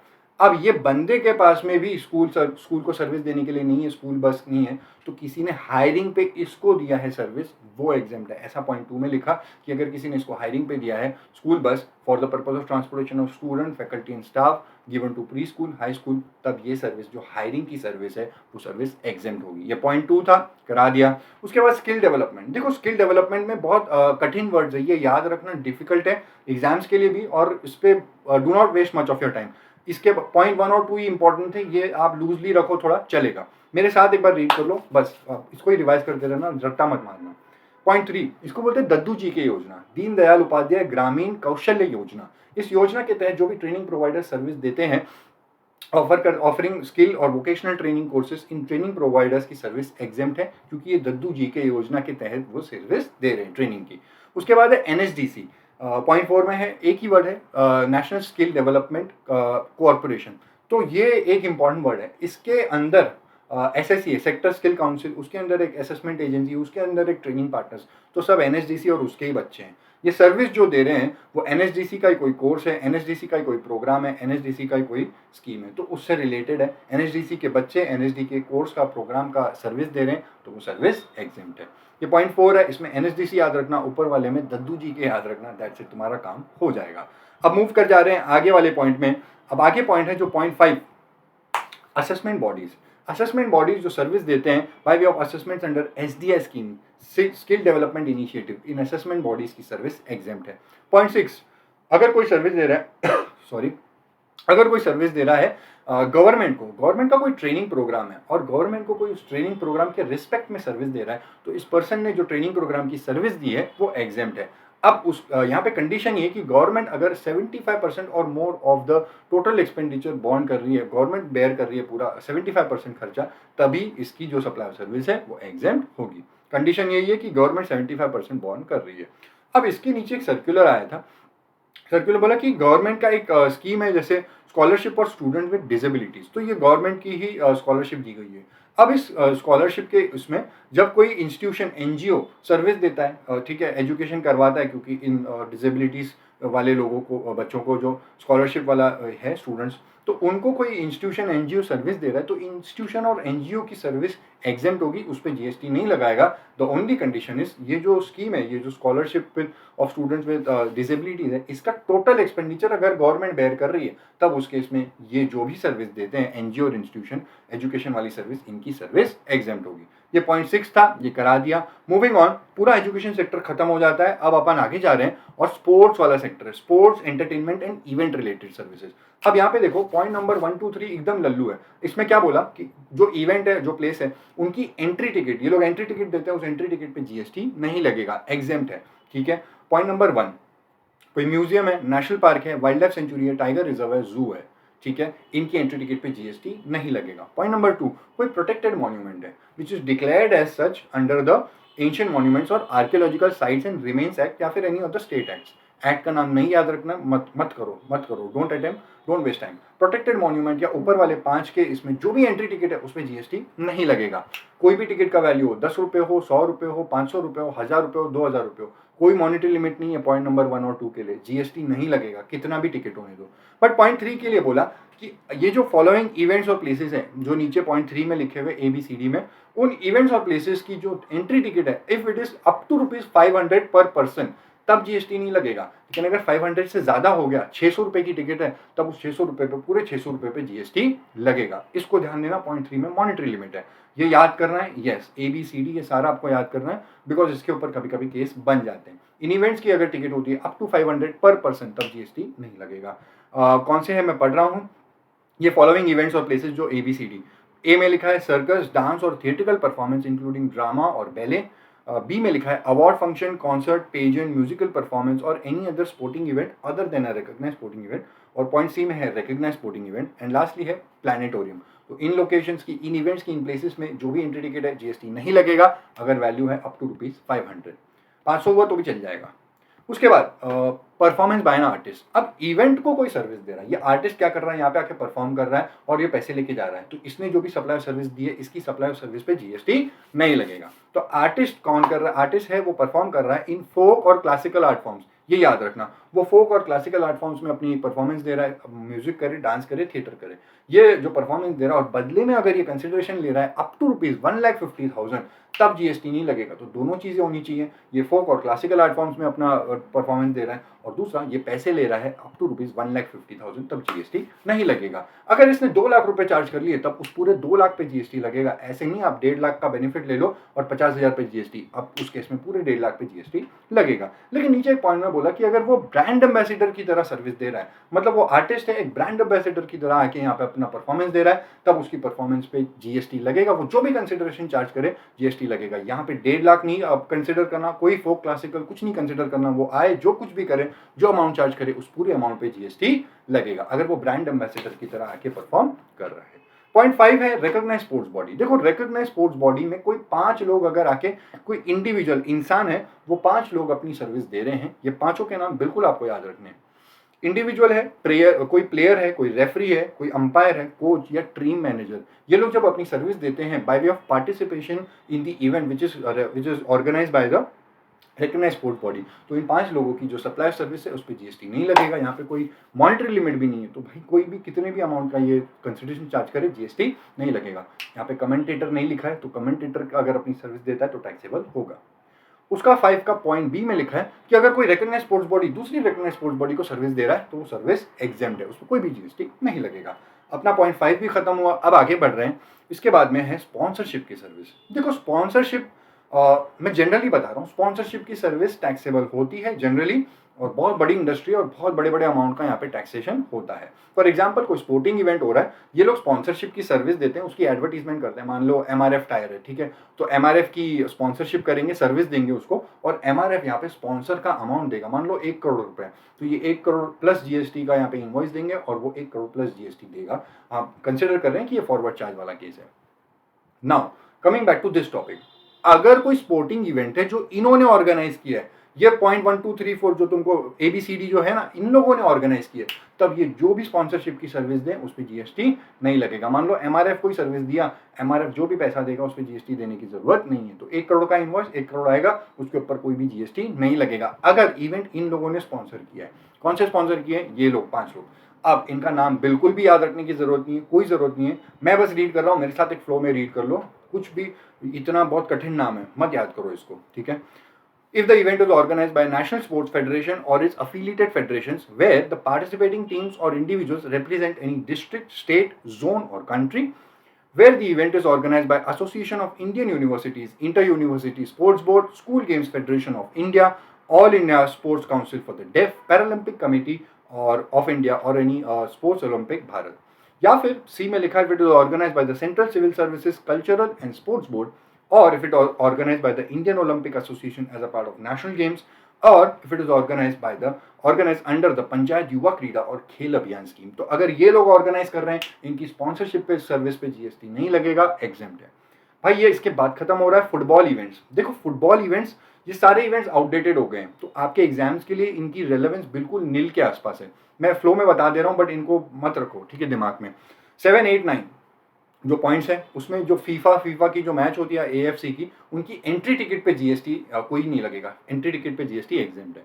ये अगर फीफा की ये 3 वाली है या एएफसी की है। उसके बाद यही है, फीफा की जो बॉडी है या उसके अंदर जो सब्सिडीरीज हैं, वो जब इंडिया में आके ये इवेंट उन्होंने किया था, तो उस इवेंट से रिलेटेड जो भी सर्विसेज उन्होंने इंडिया में ली और जो भी सर्विसेज उन्होंने दी, उसके ऊपर जीएसटी नहीं लगेगा। फीफा या फिर उसके नीचे लास्ट में एएफसी, एशियन फुटबॉल कॉन्फेडरेशन। तो ये पॉइंट मैंने करा दिए तुमको 6 पॉइंट, इन पे थोड़ा लूज रखना। लास्ट वाला खाली ये अभी हुआ था, एएफसी विमेंस एशिया कप 2022, अब जैन फेब में हुआ था, बट ठीक है, नॉट मच इंपॉर्टेंट, ठीक है, इसको आगे बढ़ जाए। Next point is very important, transportation of passenger, कतई इंपॉर्टेंट है, इसमें अमेंडमेंट आया है, ये तुम्हारे एग्जाम्स के लिए बड़ा रेलेवेंट है, ठीक है, इसको ध्यान देना।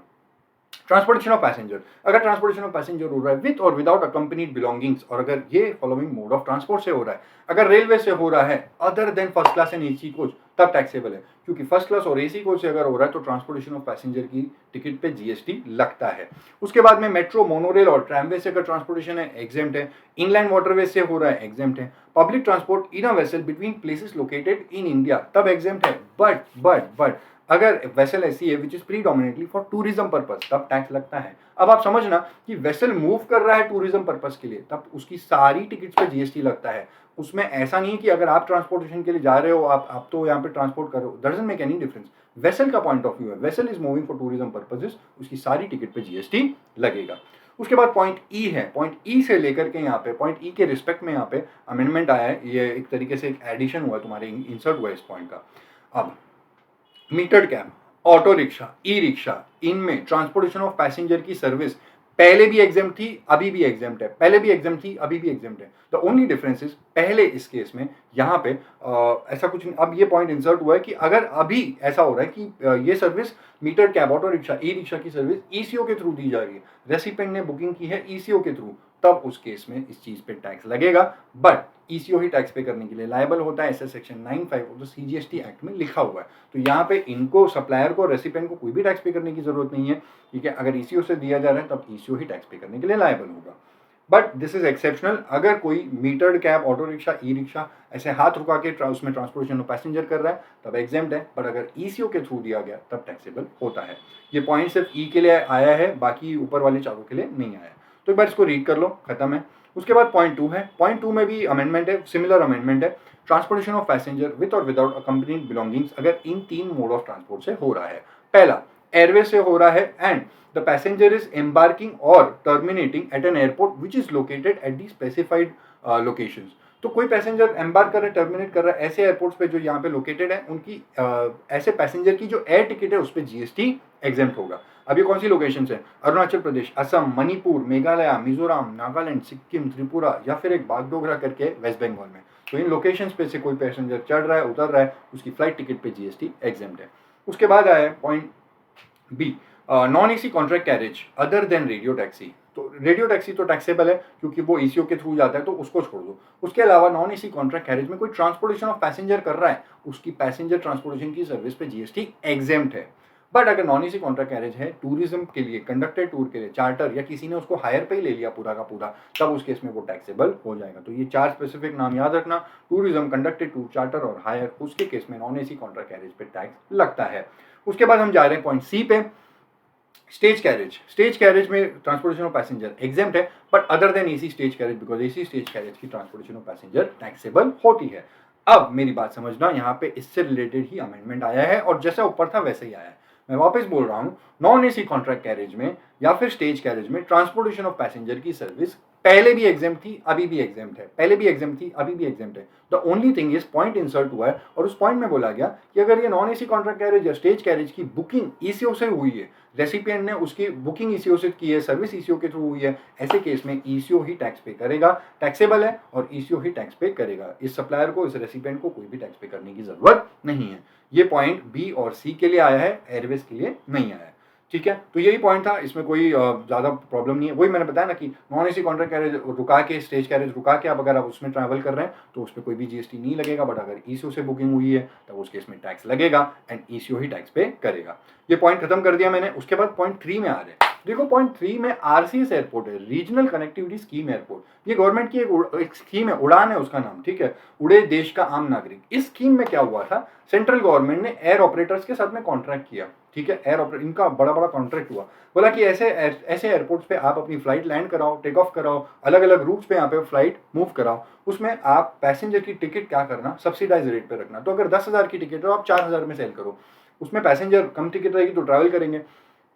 अब होगा क्या, एरिया का डेवलपमेंट हो जाएगा। तो गवर्नमेंट ने उस पॉइंट ऑफ व्यू से कराया। अब गवर्नमेंट ने एयरलाइन ऑपरेटर्स के साथ में ये जो कॉन्ट्रैक्ट किया उसके ऊपर जीएसटी एग्जेम्प्ट है। एयरलाइन ऑपरेटर्स एक्चुअली गवर्नमेंट को सर्विस दे रहे हैं और गवर्नमेंट इनको पैसे दे रही है in the way of viability gap funding.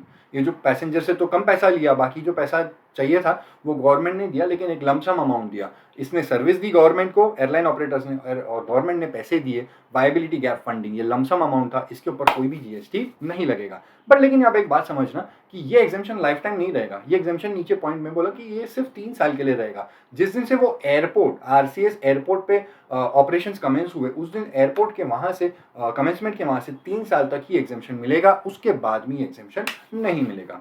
तो भाई ये ट्रांसपोर्टेशन ऑफ पैसेंजर था, ये बिल्कुल खत्म कर दिया। अब इसके बाद आगे बढ़ जा रहे हैं हम लोग, extremely sorry, transportation of goods. Transportation of goods का बड़ा मस्त पॉइंट है, एक एक करके इसको डिस्कस करते हैं।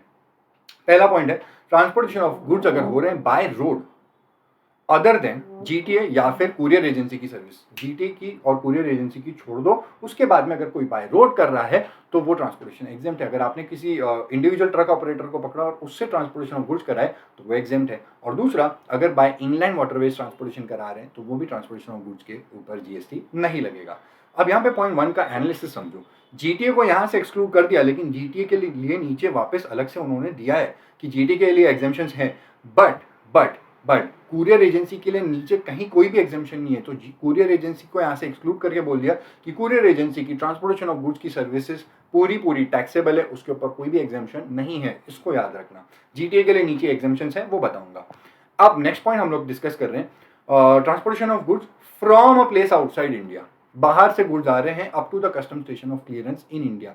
ऐसे केस में पॉइंट 2 में लिखा है अगर एयरक्राफ्ट से गुड्स आ रहे हैं तब एग्जेम्प्ट है, लेकिन अगर आप बाहर से गुड्स आ रहे हैं up to custom station clearance of in India, अगर वो वेसल से आ रहे हैं तब टैक्सेबल होगा, तब याद रखना टैक्सेबल होगा। इसको मैं आगे जाके एग्जेम्पशन फ्रॉम आईजीएसटी करके एक पार्ट आएगा, मैं वहाँ पे भी बताऊंगा, और आरसीएम वाले चैप्टर में भी हम डिस्कस करते हैं। मैं आपको बताऊंगा कि वेसल से अगर गुड्स आ रहे हैं, बाहर से गुड्स अप टू इंडिया के कस्टम स्टेशन तक आ रहे हैं, तब वो ट्रांसपोर्टेशन की सर्विस पे टैक्स लगता है, ठीक है। बट एयरक्राफ्ट से आ रहे हैं तो एग्जेम्प्ट है। ये था बाहर से जब गुड्स इंडिया आ रहे हैं। और पॉइंट 3 और 4 में बोला कि इंडिया से गुड्स बाहर जा रहे हैं from the custom station of clearance in India to a place outside India. ऐसे केस में एग्जेम्प्ट है, चाहे एयरक्राफ्ट से गुड्स जाएं चाहे वेसल से गुड्स जाएं, दोनों के केस में बोला कि गुड्स ट्रांसपोर्टेशन ऑफ गुड्स की सर्विस एग्जेम्प्ट है। इनमें पहले डेट्स 30 सितंबर 2021 थी, अब डेट एक्सटेंड कर दी, दोनों के केस में 30 सितंबर 2022 कर दी। ये पॉइंट हमारे पॉइंट 4 खत्म हो गए। अब आ रहे हैं हम लोग रेलवे और वेसल का। देखो रेलवे और वेसल के लिए बोला कि रेलवे से या वेसल से अगर ये फॉलोइंग स्पेसिफाइड गुड्स अगर ट्रांसपोर्ट किए जा रहे हैं from a place in India to another place in India, तब इन ट्रांसपोर्टेशन, इन गुड्स की ट्रांसपोर्टेशन पे जीएसटी नहीं लगेगा। तो ये कोई प्रोवाइडर और रेसिपेंट से नहीं बोला, ये बोला कि अगर ये फॉलोइंग गुड्स अगर ट्रांसपोर्ट किए जा रहे हैं तब एग्जेम्प्ट है, रेलवे से और वेसल से। इसको बिल्कुल याद रखना, ये बहुत इंपॉर्टेंट लिस्ट है। Agriculture produce, milk, salt, food grains including flour, pulses, rice, organic manure, newspaper और magazine which is registered with the register of newspapers, defence या फिर मिलिट्री के equipments, relief materials which is meant for the victims of natural और man made disasters, calamities, accidents और mishap, railway equipments और materials. तो ये सारी जो गुड्स ट्रांसपोर्ट हो रही है अगर रेलवे से वेसल से हो रही है तब उनकी ट्रांसपोर्टेशन पे जीएसटी नहीं लगेगा। अब यहाँ पे एक बात समझना, जो पॉइंट ए से लेके एफ तक है वो कॉमन है, और वो नीचे जीटीए के केस में भी बोल दिए कि भाई जीटीए से भी अगर ये गुड्स ट्रांसपोर्ट किए जा रहे हैं तो एग्जेम्प्ट है। सिर्फ वो रेलवे इक्विपमेंट को छोड़ के, रेलवे इक्विपमेंट या मटेरियल को छोड़ के, क्योंकि वो रेलवे के लिए ही खाली अप्लाई होता है। तो नीचे आ रहे हैं। अब जीटीए में भी सेम बोला कि अगर ये फॉलोइंग गुड्स अगर जीटीए ने ट्रांसपोर्ट करके दिए तो जीटीए की सर्विस पे भी जीटीए की ट्रांसपोर्टेशन की सर्विस पे भी जीएसटी एग्जेम्प्ट है। ये लिस्ट है, वापिस वही बोल रहा हूँ। Agriculture produce, milk, salt, food grains including flour, pulses, rice, organic manure, newspaper or magazines which is registered with the register of newspapers, defense or military equipment, relief materials which is meant for the victims of disaster, calamities, accidents और mishap. ये common points हैं, ठीक है. ये ऊपर भी apply होते हैं, यहाँ भी अप्लाई होते हैं. इसका मतलब अगर ये गुड्स रेलवे से जा रहे हैं या वेसल से जा रहे हैं या जीटीए से जा रहे हैं, तीनों के केस में इन पे जीएसटी नहीं लगेगा. लेकिन अगर एयरवेज से जा रहे हैं तो लगता है, ठीक है, बट एयरवेज से ऐसे गुड्स भेजेगा कोई भी नहीं, तो ये गुड्स एयरवेज से वैसे भी नहीं जाते. तो ये बेसिक ट्रांसपोर्टेशन है, 3 उसमें एग्जेम्प्ट है. अब जीटीए के रिस्पेक्ट में पॉइंट जी और एच है, ये सिर्फ जीटीए में ही अप्लाई होता है और बहुत इंपॉर्टेंट पॉइंट्स है. बोला कि अगर पॉइंट जी की बात करते हैं तो जीटीए अगर कोई एक मोड ऑफ ट्रांसपोर्ट, एक सिंगल कैरेज में गुड्स ट्रांसपोर्ट कर रहा है, एक लॉरी एक टेम्पो में अगर गुड्स ट्रांसपोर्ट करके दे रहा है और उसने एक सप्लायर से, उसने रेसिपिएंट से जो अमाउंट चार्ज किया दैट इज अप टू ₹1,500, तब उस केस में जीएसटी नहीं लगेगा. अगर वो एक सिंगल कैरेज में गुड्स लेके जा रहा है और उस पूरे ट्रांसपोर्टेशन का उसने अप टू ₹1,500 चार्ज किया है. लेकिन अगर उसने मान लो ज़्यादा चार्ज किया है, मेरे से उसने 2,000 रुपये चार्ज किए, मैंने उसको बोला एक टेम्पो में गुड्स लेके जाने हैं, उसने वो पूरा कैलकुलेट करके मेरे को बताया 2,000 रुपये लगेगा, तब भले पॉइंट जी वाला एग्जेम्पशन ना मिले, पॉइंट एच वाला फिर भी मिल सकता है. पॉइंट एच में कंसाइनी वाइज देखेंगे कि अगर कंसाइनी वाइज उसने अप टू ₹750 चार्ज किया है तो उस कंसाइनी के केस में जीएसटी नहीं लगेगा. इसको एक एग्जाम्पल से समझाता हूँ. मान लो मैंने एक जीटीए से बात किया, मैं बोला एक टेम्पो में ये सारे गुड्स लोड करके लेके जाना है, लेकिन मेरे 3 पार्टीज हैं, मैं कंसाइनर हूँ, मेरे 3 कंसाइनीज है. मिस्टर ए को ये गुड्स पहुंचाने, उसकी ये लोकेशन है, और मिस्टर बी और सी को भी ये गुड्स पहुंचाने, इनकी ये लोकेशन है.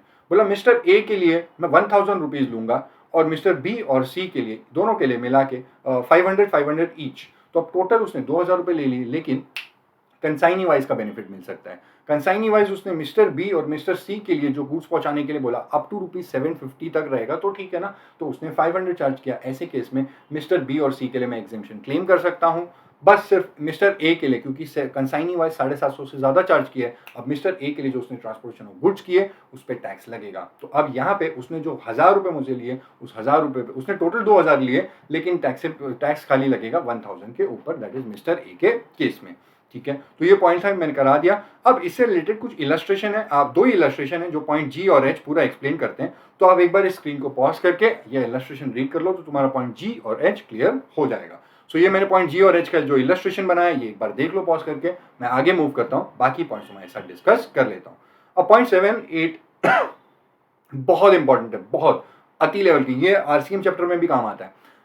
सुन लो, अभी जीटीए की बात कर रहे हैं. जीटीए ने पॉइंट 7 में, जीटीए ने अगर सर्विस दी है इन 3 लोगों को, डिपार्टमेंट और establishment of central government, state government, union territory, या फिर कोई लोकल अथॉरिटी, या फिर कोई गवर्नमेंट एजेंसी, इन्होंने, ये 3 लोगों ने रजिस्ट्रेशन लिया था only for the purpose of complying with the provisions of section 51 TDS का प्रोविजन कंप्लाई करने के लिए, and not for the purpose of making any taxable supplies. तब इन लोगों को जीटीए जो भी ट्रांसपोर्टेशन ऑफ गुड्स की सर्विस देता है उसकी सप्लाई सर्विस पे जीएसटी नहीं लगेगा, एग्जेम्प्ट है. ठीक है, अब पॉइंट 8 आओ. पॉइंट 8 में बोला कि जीटीए ने किसी अनरजिस्टर्ड पर्सन को सप्लाई ऑफ सर्विस की है, ट्रांसपोर्टेशन ऑफ गुड्स की सर्विस दी है, तब एग्जेम्प्ट है. तो जीटीए ने अनरजिस्टर्ड को सर्विस दी तब एग्जेम्प्ट है. इसका कंक्लूजन मतलब यह आता है कि जीटीए ने किसी रजिस्टर्ड पर्सन को जब सर्विस दी है तब टैक्स लगेगा. ठीक है, इसको ध्यान देना, जीटीए ने रजिस्टर्ड को दिया.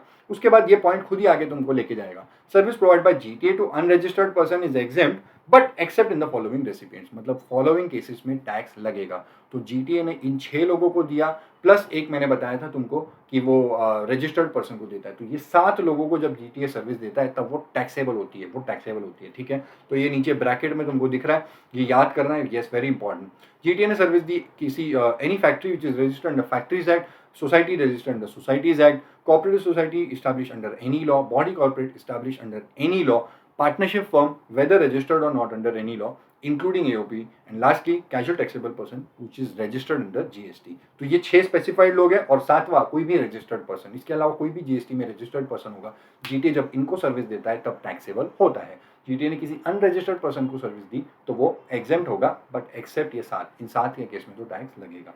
ठीक है, तो ये मैंने पॉइंट 8 करा दिया, बहुत मस्त है, बहुत इंपॉर्टेंट है, इसको याद रखना. मूव कर जा रहे हैं आगे वाले पॉइंट पे. आगे वाला point is must, giving on hire. यहाँ पे थोड़ा सा ट्विस्टिंग हो जाती है, इसलिए एक बार ध्यान देना इस पर.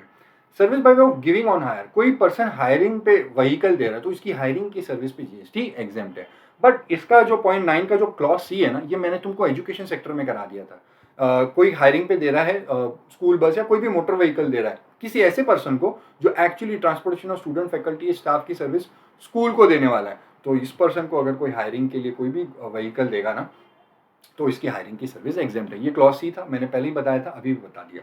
अब इसके बाद 9 का क्लॉज ए है, उसमें बोला कोई हायरिंग पे दे रहा है स्टेट ट्रांसपोर्ट अंडरटेकिंग को मोटर व्हीकल हायरिंग पे दिया है जिसकी carrying capacity is more than 12 passengers, तो एग्जेम्प्ट है।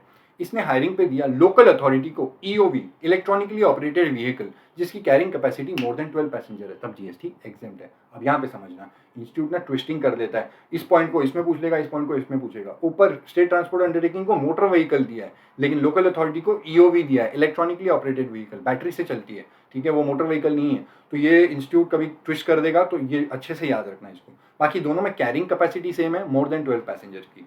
अब जो क्लॉज बी है, किसी ने हायरिंग पे जीटी को दिया है, क्या दिया है, ट्रांसपोर्टेशन ऑफ गुड्स करने के लिए एक व्हीकल दिया है, तब इसकी सप्लाई ऑफ सर्विस एग्जेम्प्ट है। इसने जो हायरिंग पे व्हीकल दिए वो एग्जेम्प्ट है। बट यहाँ पे ध्यान देना, जीटीए तो गुड्स ट्रांसपोर्ट एजेंसी है, तो उसको ट्रांसपोर्टेशन ऑफ गुड्स के लिए अगर कोई व्हीकल दिया तब एग्जेम्प्ट है। अगर ट्रांसपोर्टेशन ऑफ पैसेंजर के लिए व्हीकल दिया तब टैक्स लगेगा। और इंस्टीट्यूट ऐसे ही ट्विस्ट करके पूछ लेता है कि जीटीए को ट्रांसपोर्टेशन ऑफ पैसेंजर के लिए सर्विस दी, व्हीकल दी, तो एग्जेम्प्ट होगा क्या, टैक्सेबल होगा। जीटीए को ट्रांसपोर्टेशन ऑफ गुड्स के लिए व्हीकल देगा तब एग्जेम्प्ट होगा। तो ये दोनों ऊपर के क्लॉज ए, डबल ए और बी, इनको अच्छे से ध्यान देना। इनफैक्ट ये पूरा 9 ही इंपॉर्टेंट है। इससे रिलेटेड सर्कुलर आया था नीचे कि जो पॉइंट 9 के ओपनिंग वर्ड्स हैं उसमें है service by way of giving on hire, तो इसके लिए सर्कुलर आया कि क्या रेंटिंग ऑफ व्हीकल किया तो क्या एग्जेम्प्ट होगा क्या। तो यहाँ पे क्लैरिफिकेशन आया कि भाई giving on hire also includes renting of vehicle. माना कि ये दोनों लीगल अलग वर्ड्स हैं, but it also includes renting of vehicle, तो रेंटिंग ऑफ व्हीकल की सर्विस पे भी जीएसटी एग्जेम्प्ट होगा। ये पॉइंट 9 था, करा दिया। आगे बढ़ रहे हैं। अब इससे रिलेटेड जो ट्रांसपोर्टेशन ऑफ गुड्स से रिलेटेड इस सेक्टर में कुछ और एग्जेम्पशंस है।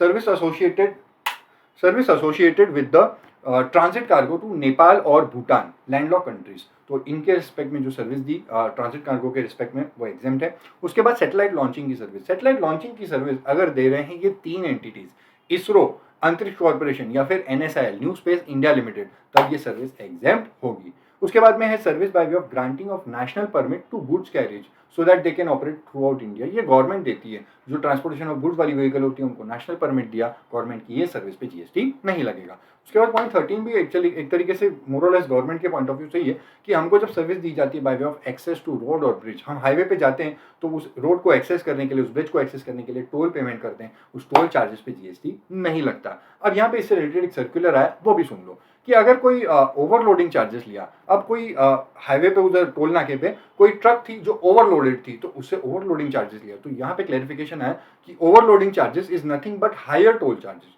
तो अगर किसी ट्रक से 400 रुपए का टोल लिया और दूसरी ट्रक से 400 रुपए टोल का और 400 रुपए ओवरलोडिंग लिया, तो बोला ये जो 800 रुपए लिया total, it is nothing but higher toll charges. तो अगर टोल चार्जेस एग्जेम्प्ट है तो ओवरलोडिंग चार्जेस भी एग्जेम्प्ट होगा। ये दोनों का सेम ट्रीटमेंट है, दोनों के लिए एग्जेम्पशन मिलेगा।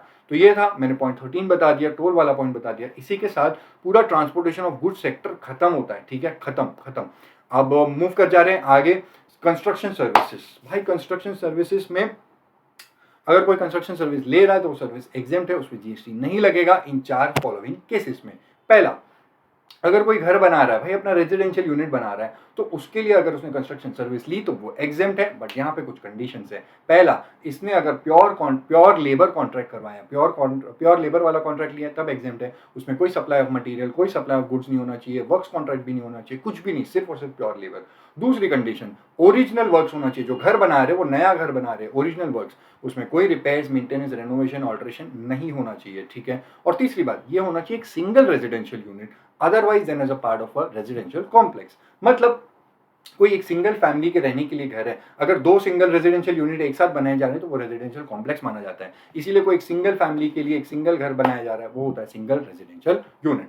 उसके बाद है पॉइंट 2, ये है गवर्नमेंट की जो सरकार की स्कीम है, हाउसिंग फॉर ऑल मिशन या फिर प्रधानमंत्री आवास योजना। इस मिशन, इस आवास योजना के थ्रू इसके अंतर्गत जो घर बनाए जाते हैं उनको बोलते हैं beneficiary led individual house construction और इनहैंसमेंट। ये जो घर बनाए जाते हैं इनके लिए जो कंस्ट्रक्शन सर्विस होती है वो भी एग्जेम्प्ट होती है। बट यहाँ पे एक ही कंडीशन है कि प्योर लेबर कॉन्ट्रैक्ट होना चाहिए, कोई मटेरियल नहीं, कोई गुड्स नहीं, वर्क्स कॉन्ट्रैक्ट भी नहीं चलेगा, सिर्फ और सिर्फ प्योर लेबर का यहाँ पे अगर कॉन्ट्रैक्ट लिया है तो उसकी कंस्ट्रक्शन सर्विस पे जीएसटी एग्जेम्प्ट होगा। यहाँ पे एक बेनिफिट है कि ओरिजिनल वर्क्स भी चलेंगे, रिपेयर्स, मेंटेनेंस, रेनोवेशन, ऑल्ट्रेशन भी चलेगा। ये पॉइंट नंबर 2 था, करा दिया। उसके बाद पॉइंट 3 है EDU, electricity distribution utility. Electricity distribution utility होती क्या बताता हूँ, ये पब्लिक यूटिलिटी है। ये इलेक्ट्रिसिटी जनरेट करते हैं और ट्रांसमिट करते हैं। टाटा पावर जैसी बड़ी बड़ी कंपनीज को ये ट्रांसमिशन करते हैं इलेक्ट्रिसिटी, फिर वो आगे सेल ऑफ इलेक्ट्रिसिटी करते हैं। अब इस ईडीयू ने इस पॉइंट 3 में क्या क्या है, ईडीयू ने अपना नेटवर्क बढ़ाना चाहे, अपनी डिस्ट्रीब्यूशन नेटवर्क बढ़ा के फार्मर की ट्यूबवेल तक वो इलेक्ट्रिसिटी पहुंचाना चाह रहे हैं। तो ये तो अच्छी बात है, अपने किसान के हित के लिए काम किया। तो अगर ये लोग अपना नेटवर्क बढ़ा रहे हैं इलेक्ट्रिसिटी का फार्मर के ट्यूबवेल तक, और उसको बढ़ाने के रिस्पेक्ट में अगर वो कोई इंफ्रास्ट्रक्चर बनवाना चाह रहे हैं, उस इंफ्रास्ट्रक्चर के लिए जो कंस्ट्रक्शन सर्विस ली है उस पर जीएसटी नहीं लगेगा। ये उसके लिए पॉइंट था, करा दिया। पॉइंट 4 जबरदस्त पॉइंट, महा इंपॉर्टेंट, इसको एकदम एकदम 5 ब्रेक लो, मुंह पे पानी मारो, यहाँ पे आके ध्यान दो, very important, jokes apart, very important. Supply of TDR FSI long term lease of land, ये जो सप्लाई करते हैं इसके ऊपर जीएसटी एग्जेम्प्ट है, ऐसा पॉइंट 1 में लिखा है, सब्जेक्ट टू सम कंडीशन। एक एग्जांपल देता हूं, बढ़िया समझाता हूं। एक लैंड है, उसके ऊपर बिल्डिंग कंस्ट्रक्टेड है, 20 लोग उस बिल्डिंग में रहते हैं, 20 लोगों के फ्लैट है। उन लोगों ने एक बिल्डर को कॉन्ट्रैक्ट मिला, उसे कॉन्ट्रैक्ट करवा लिया कि इस बिल्डिंग को तोड़ दो आप और इस बिल्डिंग के ऊपर एक टावर खड़ा कर दो, उस टावर में हमको हमारे 20 फ्लैट्स मस्त एकदम टॉप फ्लोर वाले दे दो और आप बाकी के फ्लैट्स बेच दो। अब यहाँ पे होगा क्या, सीन क्या होगा, ये जिनकी लैंड है, ठीक है, ये लैंड पे बिल्डिंग, जो 20 लोग हैं जिनकी लैंड है, बिल्डिंग है, इसके ऊपर अब टावर खड़ा करने के लिए डेवलपमेंट राइट्स है, वो डेवलपमेंट राइट्स उस बिल्डर को दे देंगे। इसको बोलते हैं TDR, transfer of development rights. दूसरा होता है एफएसआई, फ्लोर स्पेस इंडेक्स। वो फ्लोर स्पेस इंडेक्स जो इनके पास में है, या कोई एडिशनल फ्लोर स्पेस इंडेक्स भी अगर किसी के पास में, वो सर्टिफिकेट पे होता है, वो भी उसको अगर ट्रांसफर कर देंगे। और तीसरा, अगर उसको लॉन्ग टर्म लीज पे लैंड भी दे दिया, तब ये जो तीनों चारों चीजें जो भी उसको ट्रांसफर करी, इस केस में ये सप्लाई ऑफ सर्विस माना जाता है। और आरसीएम चैप्टर में बोला है कि इस पे जो प्रोमोटर बिल्डर है वही टैक्स पे करता है आरसीएम में। अब सोचो कि बिल्डर के ऊपर ये एक टैक्स का बर्डन आ गया कि टीडीआर, एफएसआई और लॉन्ग टर्म लीज पे जो लैंड की सर्विस है उस पे आरसीएम में टैक्स भी पे करेगा। दूसरा टैक्स बर्डन, जो वो सप्लाई बिल्डिंग खड़ी करेगा उसमें जो अंडर कंस्ट्रक्शन फ्लैट्स बेचेगा, उस अंडर कंस्ट्रक्शन फ्लैट्स के ऊपर भी उसी को जीएसटी पे करना पड़ेगा। जो कंप्लीशन सर्टिफिकेट आने के पहले जो फ्लैट्स बेचे उस पर भी जीएसटी लगेगा, वो भी टैक्स बर्डन हो गया। आईटीसी भी नहीं मिलता बिल्डर को, तो ऐसे केस में डबल टैक्स बर्डन हो गया। अब ऐसे केस में होगा क्या, यहाँ पे पॉइंट 1 में बोला कि ठीक है, बिल्डर को बोला ये supply of TDR, FSI, long term lease पे जो तेरे को सर्विस दी ना, उस पे जीएसटी एग्जेम्प्ट, माफ, तेरे को वो आरसीएम वाले पे टैक्स पे करने की जरूरत नहीं। But there is a condition, ये जो तू बिल्डिंग बनाएगा उसमें मान ले जितने भी फ्लैट्स तू बनाए, उन सारे फ्लैट्स को अंडर कंस्ट्रक्शन बेचना, कंप्लीशन सर्टिफिकेट आने के पहले बेच देना। अब ऐसे केस में क्या होगा, मान लो बिल्डर ने 100 फ्लैट्स बनाए, तो उन 100 के 100 फ्लैट्स पे उसको अंडर कंस्ट्रक्शन वाले फ्लैट्स पे उसको जीएसटी पे करना होगा। अगर वो बिफोर सीसी बेचता है तो कंप्लीशन सर्टिफिकेट सीसी, तो वो बिफोर सीसी अगर बेचेगा तो उसको सारे फ्लैट पे जीएसटी पे करना पड़ेगा, गवर्नमेंट को जीएसटी मिल जाएगा। इसीलिए उन्होंने बोला कि ये supply of TDR, FSI, long term lease पे जो आरसीएम का टैक्स है वो एग्जाम। ये पॉइंट 4 में ये लिखा है कि TDR, FSI, long term lease पे टैक्स एग्जाम कर देंगे आरसीएम का, लेकिन सारे के सारे फ्लैट्स अंडर कंस्ट्रक्शन बेचना, सारे फ्लैट, 100 फ्लैट बनाए तो 100 के 100। तो ये है पॉइंट 4। अब नीचे जो ब्रैकेट है रेड वाला, उसमें बोला कि एग्जामेशन विड्रॉ कर लेंगे। बिल्डर ने क्या किया, बिल्डिंग कंस्ट्रक्ट किया, लेकिन जब तक कंप्लीशन सर्टिफिकेट आता उसके पहले उसने सिर्फ 60 फ्लैट्स बेच पाया, सिर्फ 60 फ्लैट। अब 40 फ्लैट्स वो कंप्लीशन सर्टिफिकेट आने के बाद बेचेगा। अब ऐसे केस में होगा क्या, बिल्डर जो 40 फ्लैट्स बाद में बेचेगा वो सप्लाई ही नहीं माने जाते, neither supply of goods not supply of services. Schedule 3 में लिखा है ऐसे फ्लैट्स जो बाद में बेचे जाते हैं, रेडी फ्लैट्स, उनके ऊपर जीएसटी नहीं लगता। अब सरकार को 40 फ्लैट्स पे जीएसटी नहीं मिलेगा, तो इसीलिए उन्होंने बोला कि अब जो तेरे को एग्जेम्पशन दिया था हम लोगों ने, जो TDR, FSI, long term lease का, वो हम विड्रॉ करते हैं। लेकिन ये पूरा विड्रॉ नहीं करेंगे, ये प्रोपोर्शन विड्रॉ करेंगे। अब यहाँ पे मेरी बात समझना, जो भी एग्जेम्पशन दिया था TDR, FSI, long term lease पे जो भी टैक्स का अमाउंट था वो सरकार ने एग्जेम्प्ट कर दिया था ऊपर वाले पॉइंट में, वो एग्जेम्प्ट कर दिया। अब बोले विड्रॉ करेंगे, लेकिन पूरा नहीं, कुछ प्रोपोर्शनेट विड्रॉ करेंगे। तो प्रोपोर्शन मल्टीप्लाई करना 40 डिवाइड बाय 100, क्योंकि 40 फ्लैट्स ये बाद में बेचने वाला है, तो 40 flats divide by 100 total number of flats, ये प्रोपोर्शन में उसका विड्रॉ हो जाएगा। तो ये उसकी एग्जेम्पशन थी, जो total amount multiplied by 40 divide by 100 जो फ्लैट्स वो बाद में बेच रहा है। लेकिन अब यहाँ पे एक बात समझना कि ये आपको फ्लैट वाइज नहीं प्रोपोर्शन निकालना है, जो भी अमाउंट है उसका एग्जेम्पशन का, उसको मल्टीप्लाई करना है 40 फ्लैट्स का area in square feet divide by 100 flats का एरिया इन स्क्वायर फीट। तो ये प्रोपोर्शन लगाना। अब ये अमाउंट कैसे कैलकुलेट करना है वो भी उस पॉइंट में लिखा हुआ है कि 1% या 5%। अब क्या होगा, TDR, FSI, long term lease पे ये जो भी बिल्डिंग वालों ने 20 लोगों ने उसको दिया था वो सप्लाई ऑफ सर्विस, वो जो भी इनकी वैल्यू ऑफ सप्लाई है ना, उस वैल्यू ऑफ सप्लाई का 1% ले लेना अगर अफोर्डेबल हाउसेज बना रहा है, या फिर 5% ले लेना अगर अदर देन अफोर्डेबल हाउसेज बना रहा है। तो ये जो वैल्यू आएगी 1% या 5% लेने के बाद उसको मल्टीप्लाई करेगा 40 डिवाइड बाय 100, 40 फ्लैट्स का area in square feet divide by 100 flats का एरिया इन स्क्वायर फीट। ये जो फाइनल आंसर आएगा ना पूरा फाइनल कैलकुलेट करके, ये है तुम्हारा एग्जेम्पशन का विड्रॉवल अमाउंट जो अब प्रोमोटर को गवर्नमेंट को पे करना होगा, क्योंकि उसको 40 फ्लैट्स वो बाद में बेच रहा है। अब यहाँ पे न्यूमेरिकल चेंज कर दो, मान लो वो बिल्डिंग में 95 फ्लैट्स उसने पहले ही बेच दिए, 5 फ्लैट्स वो बाद में बेच रहे हैं। अब उसका जो एग्जेम्पशन विड्रॉवल होगा वो प्रोपोर्शनेट होगा। जो भी 1% और 5% लगा देंगे इन तीनों की वैल्यू के ऊपर, मल्टीप्लाई करेंगे 5 डिवाइड बाय 100, 5 फ्लैट्स का area in square feet divide by 100 flats का एरिया इन स्क्वायर फीट। इसका जो फाइनल आंसर आएगा ये है विड्रॉवल अमाउंट, एग्जेम्पशन विड्रॉ हो जाएगा, वो प्रोमोटर को गवर्नमेंट को पे करना होगा। तो ये रेजिडेंशियल फ्लैट्स के लिए था। लेकिन अगर नीचे कोई शॉप्स बनाई जा रही है तो उन शॉप्स के केस में जो भी टीडीआर एफएसआई का वैल्यू है उस पर एग्जेम्पशन नहीं है, ये सिर्फ फ्लैट्स के लिए जो था उसी के लिए। ठीक है, तो यहाँ पे क्लियरली बीच में आप रीड करोगे तो फ्लैट करके एक वर्ड लिखा है, तो वो रेजिडेंशियल फ्लैट्स के लिए है। अगर कोई कमर्शियल प्रॉपर्टी नीचे कोई बनाया है शॉप तो उसके ऊपर TDR FSI long term lease का उसमें कुछ भी एग्जेम्पशन नहीं होगा। तो ये पॉइंट 4 था, करा दिया इन एंटायरिटी। इसका तुम्हारा हो गया कंस्ट्रक्शन सर्विस खत्म। एकदम जबरदस्त पॉइंट था, पूरा खोल खाल के पढ़ा दिया। ठीक है, तो ये पूरा पॉइंट खत्म होता है। अब जा रहे हैं आगे, रेंटिंग ऑफ इमूवेबल प्रॉपर्टी। ठीक है, अब रेंटिंग ऑफ इमूवेबल प्रॉपर्टी में पहला ही पॉइंट है, कोई रेंटिंग ऑफ रेजिडेंशियल ड्वेलिंग को किया, रेजिडेंशियल ड्वेलिंग को रेंट पे दिया for residential purpose, GST exempt है। बट अगर रेजिडेंशियल ड्वेलिंग को दिया कमर्शियल पर्पस के लिए, टैक्स लग जाएगा। रेजिडेंशियल ड्वेलिंग को दिया combo purpose, commercial as well as residential purpose, तभी भी टैक्स लग जाएगा। इसको कॉम्पोजिट सप्लाई मानेंगे और पूरी वैल्यू पे टैक्स लगेगा। तो रेजिडेंस को सिर्फ और सिर्फ रेजिडेंशियल यूज के लिए ही रेंट पे देंगे तब एग्जेम्पशन मिलेगा। ये पॉइंट 1 था। उसके बाद पॉइंट 2, ये मैं पहले बता देता हूँ तुमको है क्या। Hotel inn guest house club और camp site by whatever name called.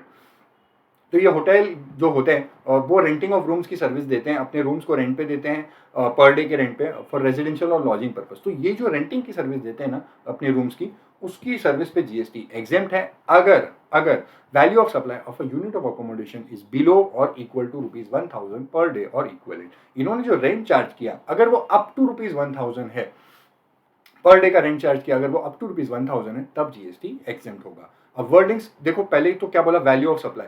तो जो भी होटल वाले का डिक्लेयर टैरिफ होता है ना, उसमें से डिस्काउंट वगैरह माइनस करते हैं, सीजन के टाइम पे डिस्काउंट दे देते हैं। तो फाइनल अमाउंट जो कस्टमर से लिया, जो वैल्यू ऑफ सप्लाई, जो फाइनल अमाउंट लिया पर डे का, अगर वो अप टू ₹1000 है तब जीएसटी एग्जेम्प्ट है। अब यहाँ पे समझना कि अगर 1000 भी है तभी भी एग्जेम्प्ट है, 1000 और बिलो तो 1000 है तो भी एग्जेम्प्ट है। टैक्स कब लगेगा, जब वो 1000 को एक्सीड कर जाएगा, ऐसा होटल के केस में बोला। बट नीचे मैंने रेफरेंस के लिए पॉइंट लिखा है, renting of precincts of religious place. उसके केस में, मंदिर मस्जिद के केस में, अगर वो रेंटिंग ऑफ रूम्स करते हैं तब वहां पे बोला था कि अगर 1000 और मोर हो जाएगा तब टैक्स लगेगा। ठीक है, 1000 और मोर। अब मैं कॉन्ट्राडिक्टरी पॉइंट बताता हूँ। होटल के केस में अगर एग्जैक्ट 1000 है तो भी एग्जेम्प्ट है, बट यहाँ पे एग्जैक्ट 1000 है तो टैक्सेबल है। तो यहाँ पे कॉन्ट्राडिक्टरी पॉइंट है, वहाँ होटल के केस में एग्जैक्ट 1000 पे एग्जेम्प्ट है, बट यहाँ पे 1000 पे टैक्सेबल है। अब आप में एग्जाम के टाइम पे क्लियरली ध्यान देना कि क्वेश्चन किस फ्रेम में आया है। अगर वो hotel inn guest house club camp site ऐसे वर्ड यूज कर रहा है तब उस केस में आप ऊपर वाला पॉइंट रेफर कर देना, होटल वाला। और अगर वो रेंटिंग ऑफ रिलीजियस प्लेस, मंदिर मस्जिद, ठीक है, ऐसी कोई वर्ड्स यूज किया, चैरिटेबल एंटिटी यूज किया, तब नीचे वाला पॉइंट रेफर करके आंसर देना। इस पॉइंट पे थोड़ा अपनी पकड़ रखना, ध्यान रखना एंड ठीक है, इसको रिवाइज करते रहो, तुम्हारा फ्लो आ जाएगा उसमें। सो ये पॉइंट खत्म किया, इसका रेफरेंस भी बता दिया। Moving on, next point is upfront amount payable in respect of service by way of granting of long term lease. तो देखो, लॉन्ग टर्म लीज पे कोई लैंड दी जा रही है, उसके लिए जो अपफ्रंट अमाउंट आया ना, उस अपफ्रंट अमाउंट पे जीएसटी एग्जेम्प्ट है। बट ये एग्जेम्पशन में बोला लॉन्ग टर्म लीज पे जो दिया जा रहा है that is an industrial plot या फिर plot for development of infrastructure for financial business. तो अगर ऐसा प्लॉट है, इंडस्ट्रियल प्लॉट है या फिर plot for development of infrastructure है, तब उस केस में ये जीएसटी एग्जेम्प्ट होगा अपफ्रंट अमाउंट पे। और अगर सर्विस जो प्रोवाइड कर रहे हैं, जो लॉन्ग टर्म लीज की जो सर्विस प्रोवाइड कर रहे हैं, it is provided by the state government, industrial development corporation और अंडरटेकिंग, या फिर कोई ऐसी एंटिटी जिसमें 20% और मोर का स्टेक गवर्नमेंट का है, तब ऐसे जो लॉन्ग टर्म लीज की सर्विस देते हैं उस पर जीएसटी एग्जेम्प्ट है, अगर वो अपफ्रंट अमाउंट पे आ रहा है तो। ठीक है, अब इसके लिए कुछ कंडीशंस हैं। बोला कि ये एग्जेम्पशन मिलेगा लेकिन ये कंडीशंस फॉलो करनी पड़ेंगी। कंडीशंस मैं बता रहा हूँ, वैसे सुन लो खाली। पहले मैं बोला कि जो लीज प्लॉट जिस पर्पस के लिए दिया है, it shall be used only for the purpose for which it is given. अगर कोई दूसरे पर्पस के लिए यूज किया तब उस केस में ही वो टैक्सेबल हो जाएगा, ठीक है। दूसरी बात, स्टेट गवर्नमेंट मॉनिटर करेगी कि ये जो भी कंडीशंस लगाए हैं वो फॉलो कर रहे हैं कि नहीं कर रहे हैं। तीसरी बात, अगर वायलेशन कर दिया, जो पर्पस के लिए दिया था वो पर्पस के लिए नहीं यूज कर रहे, चेंज कर दिया, तब उस केस में जो भी पार्टीज इन्वॉल्व है, ओरिजिनल लेसर, लेसी या फिर सब लीज पे दिया, जो भी पार्टीज इन्वॉल्व है shall be jointly and severally liable to pay the tax to the government. जो गवर्नमेंट ने एग्जेम्प्ट किया था अब वो पे करना पड़ेगा, in fact with interest and penalty अब पे करना पड़ेगा। और पॉइंट 4 में बोला जो भी लीज एग्रीमेंट बनेगा ओरिजिनल लेसर के बीच में, लेसी के बीच में या फिर सब लीज पे दिए, तो जो भी लीज एग्रीमेंट बनेंगे उसमें सारी टर्म्स एंड कंडीशंस बिल्कुल क्लियरली होनी चाहिए। उसमें लिखा हुआ होना चाहिए कि भाई इसके ऊपर गवर्नमेंट ने अपना टैक्स एग्जेम्प्ट कर दिया था और इस पर्पस के लिए यूज करना है, और अगर यूज नहीं किया प्रॉपर यूज तब वायलेट हो गया तब टैक्स लग जाएगा। जो गवर्नमेंट ने एग्जेम्प्ट दिया था अब टैक्स लगेगा और सबको जॉइंटली सेवरली मिलके टैक्स पे करना होगा विद इंटरेस्ट पेनल्टी, ठीक है। तो ये कंडीशंस है, ये कंडीशंस फॉलो करनी है तो एग्जेम्पशन मिल जाएगा। ये पॉइंट लूजली रखोगे चलेगा, इतना ज्यादा इंपॉर्टेंट भी नहीं है, ठीक है। एक बार थोड़ा ऊपर से रीड कर लो, हो जाएगा। तो पॉइंट 3 खत्म करते हैं। इसी के साथ हमारा भाई खत्म हुआ है अभी रेंटिंग ऑफ इमूवेबल प्रॉपर्टी वाला सेक्टर। नेक्स्ट पॉइंट आ रहा है गवर्नमेंट रिलेटेड सर्विसेज, महा इंपॉर्टेंट। इसके जो शुरू के 4 पॉइंट है, देखो क्या ब्रैकेट बना के रखा है एकदम बोल्ड वाला, बहुत इंपॉर्टेंट है बहुत। इसकी जो एग्जाम सर्विसेज है ना, मजा आता है पढ़ने में, मैं तुमको बराबर कराता हूँ। अब ये कौन सी कैटेगरी में, अपन गवर्नमेंट में है लेकिन सर्विसेज प्रोवाइडेड बाय गवर्नमेंट, तो गवर्नमेंट जो सर्विस दे रही है उसमें, इसमें टोटल पूरे गवर्नमेंट सेक्टर में 25 पॉइंट्स हैं, लेकिन ये 4 पॉइंट्स ही सबसे ज्यादा मेजर इंपॉर्टेंट है, ठीक है। इनको मैं कराता हूँ यहाँ से नहीं, मैं इनको एक चार्ट से कराऊंगा तुमको। मैं एग्जाम में खुद भी मैं यही चार्ट रेफर करता था, ठीक है। तो ये चार्ट को तुम देखोगे, एक बार देखोगे तुम्हारे दिमाग में एकदम बैठ जाएगा, ठीक है। ये आरसीएम चैप्टर में मदद करता है। ये चार्ट में बोला कि service provided by government, CG, SG, UT, LA, ये जब सर्विस प्रोवाइड करते हैं, तो ये जो 4 पॉइंट्स थे ना, उन 4 पॉइंट्स में सर्विस गवर्नमेंट की 3 सर्विस है, 3 कैटेगरी में बांट दिया मैंने। एक है पैट वाली सर्विस, वो एक कैटेगरी है। दूसरी है आरआई वाली service, renting of immovable property, ये दूसरी कैटेगरी है। और तीसरी है अदर, मतलब वो पैट भी नहीं है वो आरआई भी नहीं है, उसके अलावा गवर्नमेंट जो सर्विस देती है वो थर्ड कैटेगरी है। पैट में क्या है, डिपार्टमेंट ऑफ पोस्ट की 4 services, speed post, express parcel post, life insurance और एजेंसी सर्विस। ए में क्या है, एयरक्राफ्ट और वेसल से रिलेटेड सर्विस। और टी में क्या है, ट्रांसपोर्टेशन ऑफ गुड्स या फिर पैसेंजर्स। तो पैट की सर्विस जो गवर्नमेंट ने दी ना, वो सर्विस टैक्सेबल होती है। गवर्नमेंट को दिया टैक्सेबल, गवर्नमेंट ने जनरल पब्लिक को दिया other than business entity taxable, government ने बिजनेस एंटिटी को दिया taxable, always taxable, always forward charge. इसमें कभी भी एग्जेम्पशन नहीं होगा और इसमें कभी भी रिवर्स चार्ज नहीं होगा। हमेशा जो गवर्नमेंट जो सर्विस दे रही है, जो प्रोवाइड कर रहे हैं, वही टैक्स पे करेंगे। जो पैट वाली सर्विस दे रहे हैं वही टैक्स पे करते हैं अंडर फॉरवर्ड चार्ज। नीचे एक पॉइंट लिखा मैंने कि generally there is no exemption. देखो ये जो 4 पॉइंट्स उनको मैं दिखा रहा था गवर्नमेंट सेक्टर में, इन चारों पॉइंट्स में कभी भी पैट के लिए कुछ भी नहीं बोला, एग्जेम्पशन, कोई मॉनिटरी लिमिट नहीं, कुछ नहीं। बट ट्रांसपोर्टेशन सेक्टर एक बार जाके देख लेना, क्योंकि ट्रांसपोर्टेशन सेक्टर में जैसे transportation of passenger by railway in a class other than first class और एसी कोच, वहां पे एग्जेम्पशन है। तो एक बार इनको आप ट्रांसपोर्टेशन सेक्टर के साथ में रीड करना, एग्जाम में जब आंसर लिखोगे तो वो साथ में रख के चलना। उसके अलावा इन पॉइंट्स में कभी भी कुछ भी नहीं लिखा है। जो 4 पॉइंट्स है वहां पे कहीं पे भी इसके लिए कोई भी एग्जेम्पशन नहीं है। पैड का सर्विस हो गया, इसको पूरा ये पार्ट हो गया, इसको पार्किंग लॉट में डालो। अब दूसरे वाले में आ रहा है renting of immovable property. Renting of immovable property government को दिया एग्जेम्प्ट, गवर्नमेंट ने जनरल पब्लिक को दिया other than business entity exempt, government ने बिजनेस एंटिटी को दिया टैक्सेबल, इधर टैक्सेबल है। गवर्नमेंट ने renting of immovable property business entity को दिया तब टैक्सेबल होता है। लेकिन अगर बिजनेस एंटिटी रजिस्टर्ड है तो आरसीएम लगेगा, और अगर अनरजिस्टर्ड है तब फॉरवर्ड चार्ज लगेगा। जो गवर्नमेंट सप्लाई कर रही है सर्विस वही टैक्स पे करेगी अंडर फॉरवर्ड चार्ज। टैक्स तो लेंगे ही लेंगे, चाहे रिवर्स चार्ज चाहे फॉरवर्ड चार्ज, ठीक है।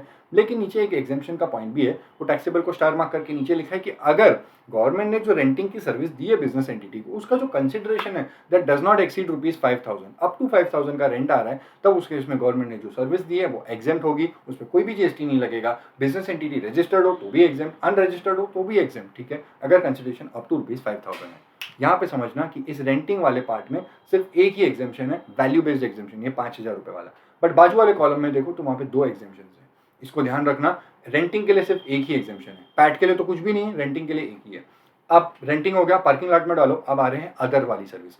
अदर वाली सर्विस गवर्नमेंट को दी एग्जेम्प्ट, गवर्नमेंट ने other than business entity general public को दी एग्जेम्प्ट, गवर्नमेंट ने बिजनेस एंटिटी को दी, टैक्सेबल यहाँ पे टैक्सेबल है। और हमेशा बिजनेस एंटिटी जिसने सर्विस ली है वही रिवर्स चार्ज में टैक्स पे करेगी। यहाँ पे फॉरवर्ड चार्ज का सीन ही नहीं होता। हमेशा जैसे आरआई में था, रेंटिंग ऑफ इमूवेबल प्रॉपर्टी में था, यहाँ पे नहीं है। यहाँ पे बिजनेस एंटिटी ही रिवर्स चार्ज में टैक्स पे करेगी। रजिस्टर्ड है तो वही पे करे, अगर अनरजिस्टर्ड है तो भी उसको कंपलसरी रजिस्ट्रेशन लेना पड़े, जो भी करना पड़े उसी को टैक्स पे करना पड़ेगा अंडर रिवर्स चार्ज। लेकिन इस पॉइंट से रिलेटेड पहले दो एग्जेम्पशंस देख लो। तो अगर ये एग्जेम्पशंस हैं तो फिर उस केस में टैक्सेबल ही नहीं होगा। पहला एग्जेम्पशन है वही वैल्यू बेस्ड एग्जेम्पशन। गवर्नमेंट ने जो अदर वाली सर्विस दी है, अगर उसकी जो कंसिडरेशन है it is up to ₹5,000, does not exceed ₹5,000, तब एग्जेम्प्ट होगा, कोई भी जीएसटी नहीं लगेगा। लेकिन मान लो अगर 5,000 एक्सीड भी हो गया लेकिन दूसरा वाला एग्जेम्पशन फिर भी अवेलेबल है। गवर्नमेंट ने एक बिजनेस एंटिटी को जो सर्विस दी है वो बिजनेस एंटिटी ऐसी है जिसका प्रीसीडिंग फाइनेंशियल ईयर का turnover was up to such limit as makes it eligible for exemption from registration। मतलब उसका टर्नओवर जो है वो पिछले साल जो रजिस्ट्रेशन कराने की जो थ्रेशोल्ड लिमिट आती है उससे कम था। छोटी बिजनेस एंटिटी है यार, तो ऐसी बिजनेस एंटिटी ने करंट फाइनेंशियल ईयर में अदर वाली सर्विस ली है गवर्नमेंट से, तो वो सर्विस पे जीएसटी नहीं लगेगा, एग्जेम्प्ट है, ठीक है।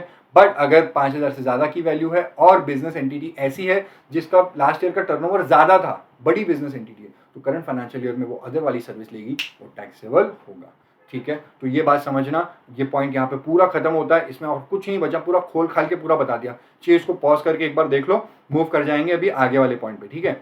ये रहा तुम्हारा पॉइंट, ये चारों पॉइंट्स मैंने अभी तुम्हारे वहां से करवा लिए, ये था। अब यहाँ पे एक बात समझना मेरी, पॉइंट नंबर 3 में मैं एक बात तुमको वहां पे जगह नहीं थी, मैं वहां पे प्रिंट नहीं कर पाया, मैं तुमको बता रहा हूँ, टाइप नहीं कर पाया। यहाँ पे पॉइंट 3 में जो सेकंड वाली लाइन है, बोला इन case of continuous supply of service the exemption shall apply only where the consideration charge for such service does not exceed ₹5,000 in a financial year। Continuous supply of service का case है ना, देखो वैसे तो transaction wise देखना है कि government ने जो ट्रांजैक्शन किया उसकी वैल्यू ऑफ सप्लाई अगर 5,000 रुपए तक है तब तो जीएसटी नहीं लगेगा। लेकिन अगर कंटिन्यूअस सप्लाई सर्विस है, गवर्नमेंट सर्विस देती ही जा रही है, अब उस केस में क्या होगा, उस केस में बोला कि अगर जो कंसिडरेशन है it is up to ₹5,000 in a financial year, तो पूरे फाइनेंशियल ईयर में अगर अप टू ₹5,000 का कंसिडरेशन है तब उस केस में जीएसटी नहीं लगेगा। बट अगर पूरे फाइनेंशियल ईयर में 5,000 से ज्यादा की सर्विस लिए तब टैक्स लग जाएगा। ये गवर्नमेंट वाले सेक्टर का चारों पॉइंट्स करवा दिया। अब आगे मूव कर जाएंगे, ये मस्त पॉइंट थे। अब आगे मूव कर जाएंगे पॉइंट नंबर 5 से आगे। अभी भी हम उसमें ही है कि service provided by government. Point 5 में बोला कि गवर्नमेंट एंटिटी ने सर्विस दी है, गवर्नमेंट एंटिटी ने गवर्नमेंट को ही सर्विस दी है, सीजी, एसजी, यूटी, एलए, ये चारों गवर्नमेंट है। गवर्नमेंट एंटिटी ने गवर्नमेंट को सर्विस दी तो वो सर्विस एग्जेम्प्ट है, या फिर कोई पर्सन स्पेसिफाइड बाय गवर्नमेंट इसने उनको सर्विस दी है तो वो एग्जेम्प्ट है। बदले में जो पैसा आता है ना वो गवर्नमेंट ग्रांट्स के इसमें आता है, गवर्नमेंट ग्रांट्स मिलती है गवर्नमेंट एंटिटी को, तो ये गवर्नमेंट ग्रांट्स पे जीएसटी नहीं लगेगा अगर जीई ने गवर्नमेंट को ही सर्विस दी है। ये पॉइंट 5 था। उसके बाद पॉइंट 6 है पीएसयू को सर्विस दी। देखो पीएसयू को सर्विस दी है, पीएसयू ने क्या बैंक से लोन लिया था, बैंकिंग कंपनी या फाइनेंशियल इंस्टीट्यूशन से कोई लोन लिया था। अब गवर्नमेंट ने क्या किया, गवर्नमेंट ने पीएसयू के इस लोन को गारंटी दे दिया, service by way of guaranteeing the loans of taken by such PSU. तो ये गारंटी की सर्विस दी, बदले में जो गारंटी फी आती है गवर्नमेंट को उस पर जीएसटी नहीं लगेगा। उसके बाद में पॉइंट 7 में जनरल सर्विस है, मतलब जनरल पब्लिक को जो सर्विस देते हैं, गवर्नमेंट जनरल पब्लिक को सर्विस देती है, issuance of passport, visa, driving license, birth certificate, death certificate, ये जो सारी सर्विस जनरल पब्लिक को दी उन पे जीएसटी नहीं लगता। उसके बाद में है पॉइंट 8, ये मस्त है। इसमें एक्चुअली गवर्नमेंट ने कॉन्ट्रैक्ट किया है किसी पार्टी के साथ, उस पार्टी ने कॉन्ट्रैक्ट तोड़ दिया, परफॉर्म नहीं किया। अब क्या होगा, गवर्नमेंट उससे लेती है फाइन या लिक्विडेटेड डैमेजेस। ये सर्विस भी एग्जेम्प्ट है, ये सर्विस है एक्चुअली। गवर्नमेंट ने जो सर्विस दी उसको बोलते हैं tolerating non performance of a contract, tolerating non performance of. ये जो सर्विस दी गवर्नमेंट ने उसके लिए जो लिक्विडेटेड फाइन्स और डैमेजेस आते हैं उस पर जीएसटी नहीं लगेगा। उसके बाद में है मर्चेंट ओवर टाइम चार्जेस। देखो कस्टम्स ऑफिसर ओवर टाइम काम करते हैं, ऑफिस आवर्स के बाद में काम करते हैं, रात भर वो कस्टम्स की वहाँ पे कार्गो लोडिंग अनलोडिंग वो सारे काम चालू होते हैं, ये लोग वीकेंड पे भी काम करते हैं। तो ये गवर्नमेंट जो सर्विस देती है बदले में जो मर्चेंट ओवर टाइम चार्जेस की जो कंसिडरेशन जाती है उस पर जीएसटी नहीं लगेगा। पॉइंट नंबर 10, स्टेट गवर्नमेंट ने ईआरसीसी को सर्विस दी, एक्सेस रॉयल्टी कलेक्शन कॉन्ट्रैक्टर। इसको सर्विस दी by way of assigning the right to collect royalty on behalf of the government on minerals dispatch by the mining lease holders. तो ये जो service दी है ईआरसीसी को, ये सर्विस एग्जेम्प्ट है, इसके ऊपर जीएसटी नहीं लगेगा। बदले में जो भी ईआरसीसी से उसको कंसिडरेशन आ रहा है उस पर जीएसटी नहीं लगेगा। इसके बाद में पॉइंट 11 ये रजिस्ट्रेशन, देखो गवर्नमेंट कोई भी रजिस्ट्रेशन करवाती है अपनी, तो वो सर्विस दे रहे हैं by way of doing the registration, और बदले में जो भी हम रजिस्ट्रेशन फी भरते हैं उसके ऊपर जीएसटी नहीं लगेगा। कोई भी एक्ट में वो रजिस्ट्रेशन कराएं, इस रजिस्ट्रेशन की सर्विस पे जीएसटी एग्जेम्प्ट है। उसके बाद 11 के ही पॉइंट बी में फैक्ट्री से रिलेटेड जो गवर्नमेंट सर्विस देती है, फैक्ट्री से related testing, calibration, safety check, certification, ये जो फैक्ट्रीज में ये सारी करवाते हैं, ये जो सर्विस है गवर्नमेंट की, उसके ऊपर भी जीएसटी नहीं लगेगा। उसके बाद है पॉइंट 12, इंपॉर्टेंट, मस्ट इंपॉर्टेंट, और उससे कनेक्टेड ही है पॉइंट 13, दोनों साथ में पढ़ेंगे अपन। पॉइंट 13 में इस बार अमेंडमेंट आया, छोटू सा अमेंडमेंट है, बहुत छोटा सा अमेंडमेंट, और ये तुम्हारे इस एग्जामिशन चैप्टर का लास्ट अमेंडमेंट है बस, और बहुत छोटा अमेंडमेंट है। मैं बता रहा हूँ पॉइंट 12 पहले बता रहा हूँ। देखो पहले जनरल बता देता हूँ कि म्यूनसिपैलिटी के काम लिखे आर्टिकल 243 डब्ल्यू में, और पंचायत के काम लिखे आर्टिकल 243 जी में। ये काम अगर गवर्नमेंट करती है, government, CG, SG, UT, LA, ये चारों गवर्नमेंट है, अगर गवर्नमेंट ये काम करती है तब ये सप्लाई ही नहीं माना जाता, neither supply of goods not supply of service. ऐसा सेक्शन 7(2)(b) में नोटिफिकेशन डाल के उन्होंने लिखा है, ठीक है, सप्लाई चैप्टर में जाके देखना, नोटिफिकेशन लिखा है कि सीजी, एसजी, यूटी, एलए जब ये काम करती है ना, म्यूनसिपैलिटी के काम वो करते हैं, तब वो सप्लाई नहीं माना जाता। लेकिन यहाँ पे पॉइंट 12 में क्या बोला, गवर्नमेंट अथॉरिटी ये काम करके दे रही है, तो सीजी, एसजी, यूटी को गवर्नमेंट अथॉरिटी काम करके दे रही है, गवर्नमेंट ने उसको कॉन्ट्रैक्ट दिया होगा गवर्नमेंट अथॉरिटी को, और गवर्नमेंट अथॉरिटी ने जो सप्लाई सर्विस की दी, वो सप्लाई सर्विस एग्जेम्प्ट है, उस पर जीएसटी नहीं लगेगा, ठीक है। अब म्यूनसिपैलिटी के जो काम है गवर्नमेंट के, गवर्नमेंट ने किसी आउटर पार्टी को कॉन्ट्रैक्ट दिया। पॉइंट 13 में बोला कि अपन जैसे नॉर्मल लोग, अपन गवर्नमेंट के बाहर वाले लोग, हमको अगर कॉन्ट्रैक्ट दिया और हमने गवर्नमेंट को ये सर्विस दी, म्यूनसिपैलिटी के काम करने की, पंचायत के काम करने की, गवर्नमेंट ने कॉन्ट्रैक्ट दिया, हमने अपनी सप्लाई सर्विस दी, इस सप्लाई सर्विस पे जीएसटी नहीं लगता, ठीक है। तो पहले गवर्नमेंट अथॉरिटी भी अगर देगी तो भी एग्जेम्प्ट है, हमने भी गवर्नमेंट को ये काम करके दिया तो भी एग्जेम्प्ट है। बट यहाँ पे एक छोटा सा अमेंडमेंट है पॉइंट 13 में। पहले ये ऐसा था कि ये जो पर्सन सर्विस देते हैं वो सीजी, एसजी, यूटी, एलए को देते हैं तो एग्जेम्प्ट है। पहले वहाँ पे जी और जी भी था, गवर्नमेंट अथॉरिटी और गवर्नमेंट एंटिटी, मतलब ये पर्सन जो बाहर का पर्सन है वो गवर्नमेंट अथॉरिटी को ये काम करके देगा तभी भी एग्जेम्प्ट था, गवर्नमेंट एंटिटी को भी काम करके देगा तभी भी एग्जेम्प्ट था। ये सब कॉन्ट्रैक्टिंग का केस है, मैं तुमको अभी क्लास में बताता हूँ लंबे में, बट अभी यहाँ पे बता रहा हूँ कि अगर इस पर्सन ने जी को भी करके दिया तब टैक्सेबल होगा, क्योंकि अब वो आगे वाले पॉइंट कट हो गए, तो सिर्फ ये 4 को ही देगा तब एग्जेम्प्ट होगा, ठीक है। अब ये जो सर्विस देता है गवर्नमेंट को, ये 2 तरीकों में दे सकता है, 2 टाइप के कॉन्ट्रैक्ट होते हैं, वो दोनों कॉन्ट्रैक्ट नीचे लिखे हैं। बोला ये 2 टाइप के कॉन्ट्रैक्ट होने चाहिए अगर कोई अलग कॉन्ट्रैक्ट है तब टैक्सेबल हो जाएगा।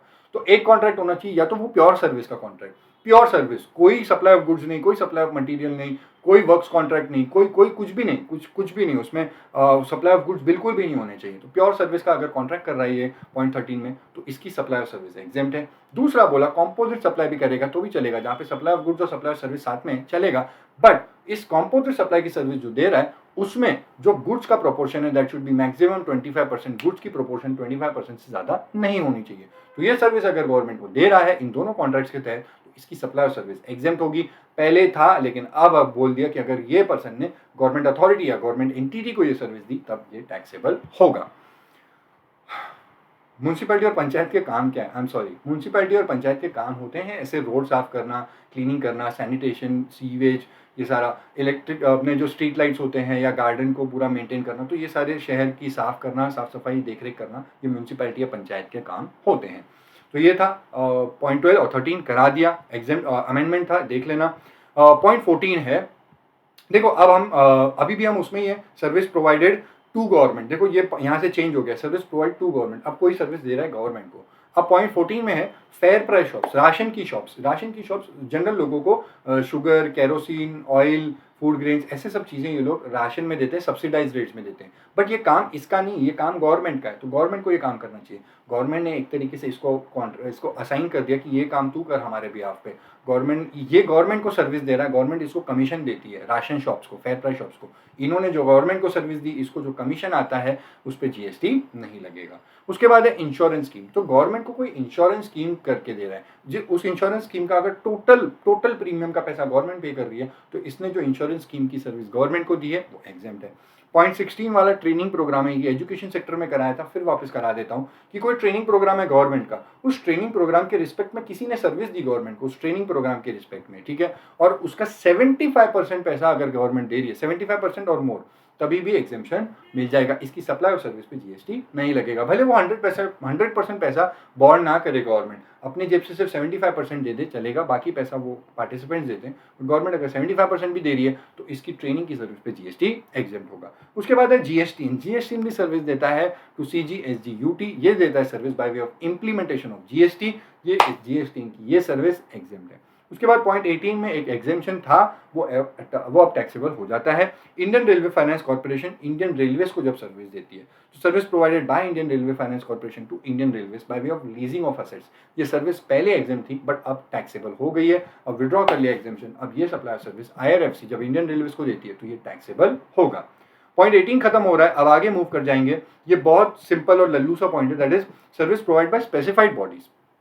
इनको याद रखने की जरूरत नहीं है। एक लॉ जब ड्राफ्ट होता है तो कुछ ऐसे प्रोविजंस होते हैं जो लॉ में होते हैं, बट एग्जाम्स में उसके ऊपर क्वेश्चन बनते नहीं है, ठीक है। इम्पॉसिबल है इनके ऊपर क्वेश्चन बनना, इनको बस आज याद कर लो, है भी कुछ नहीं, मैं बता देता हूँ। कॉर्पोरेशन, ऑर्गेनाइजेशन, बोर्ड, अथॉरिटी, ये जो भी होते हैं ना, ये इनके अंडर जो पर्सन गवर्न होते हैं ये उनको सर्विस देते हैं। ये पर्सन गवर्न अपनी अपनी फीस, मेंबरशिप जो भी भरते हैं और ये इनको सर्विस, पर्सन को जो सर्विस देती है, इनकी ये सर्विस एग्जेम्प्ट है।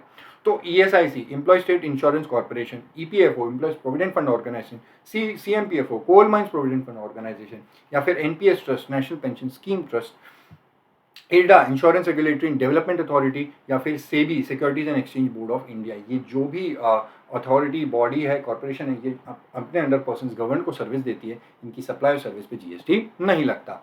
उसके बाद है point number 25, that is service by way of collection of contribution under Atal pension योजना या फिर any pension scheme of state government, ये सर्विस पे जीएसटी नहीं लगता, इस पे कोई भी जीएसटी नहीं लगेगा। तो ये खत्म होता है गवर्नमेंट सेक्टर, पूरा यहाँ पे खत्म होता है। अपन कंटिन्यूटी में ही है, अपन कोई भी यहाँ पे ब्रेक नहीं ले रहे हैं और फटाफट अभी खत्म करने वाले हैं।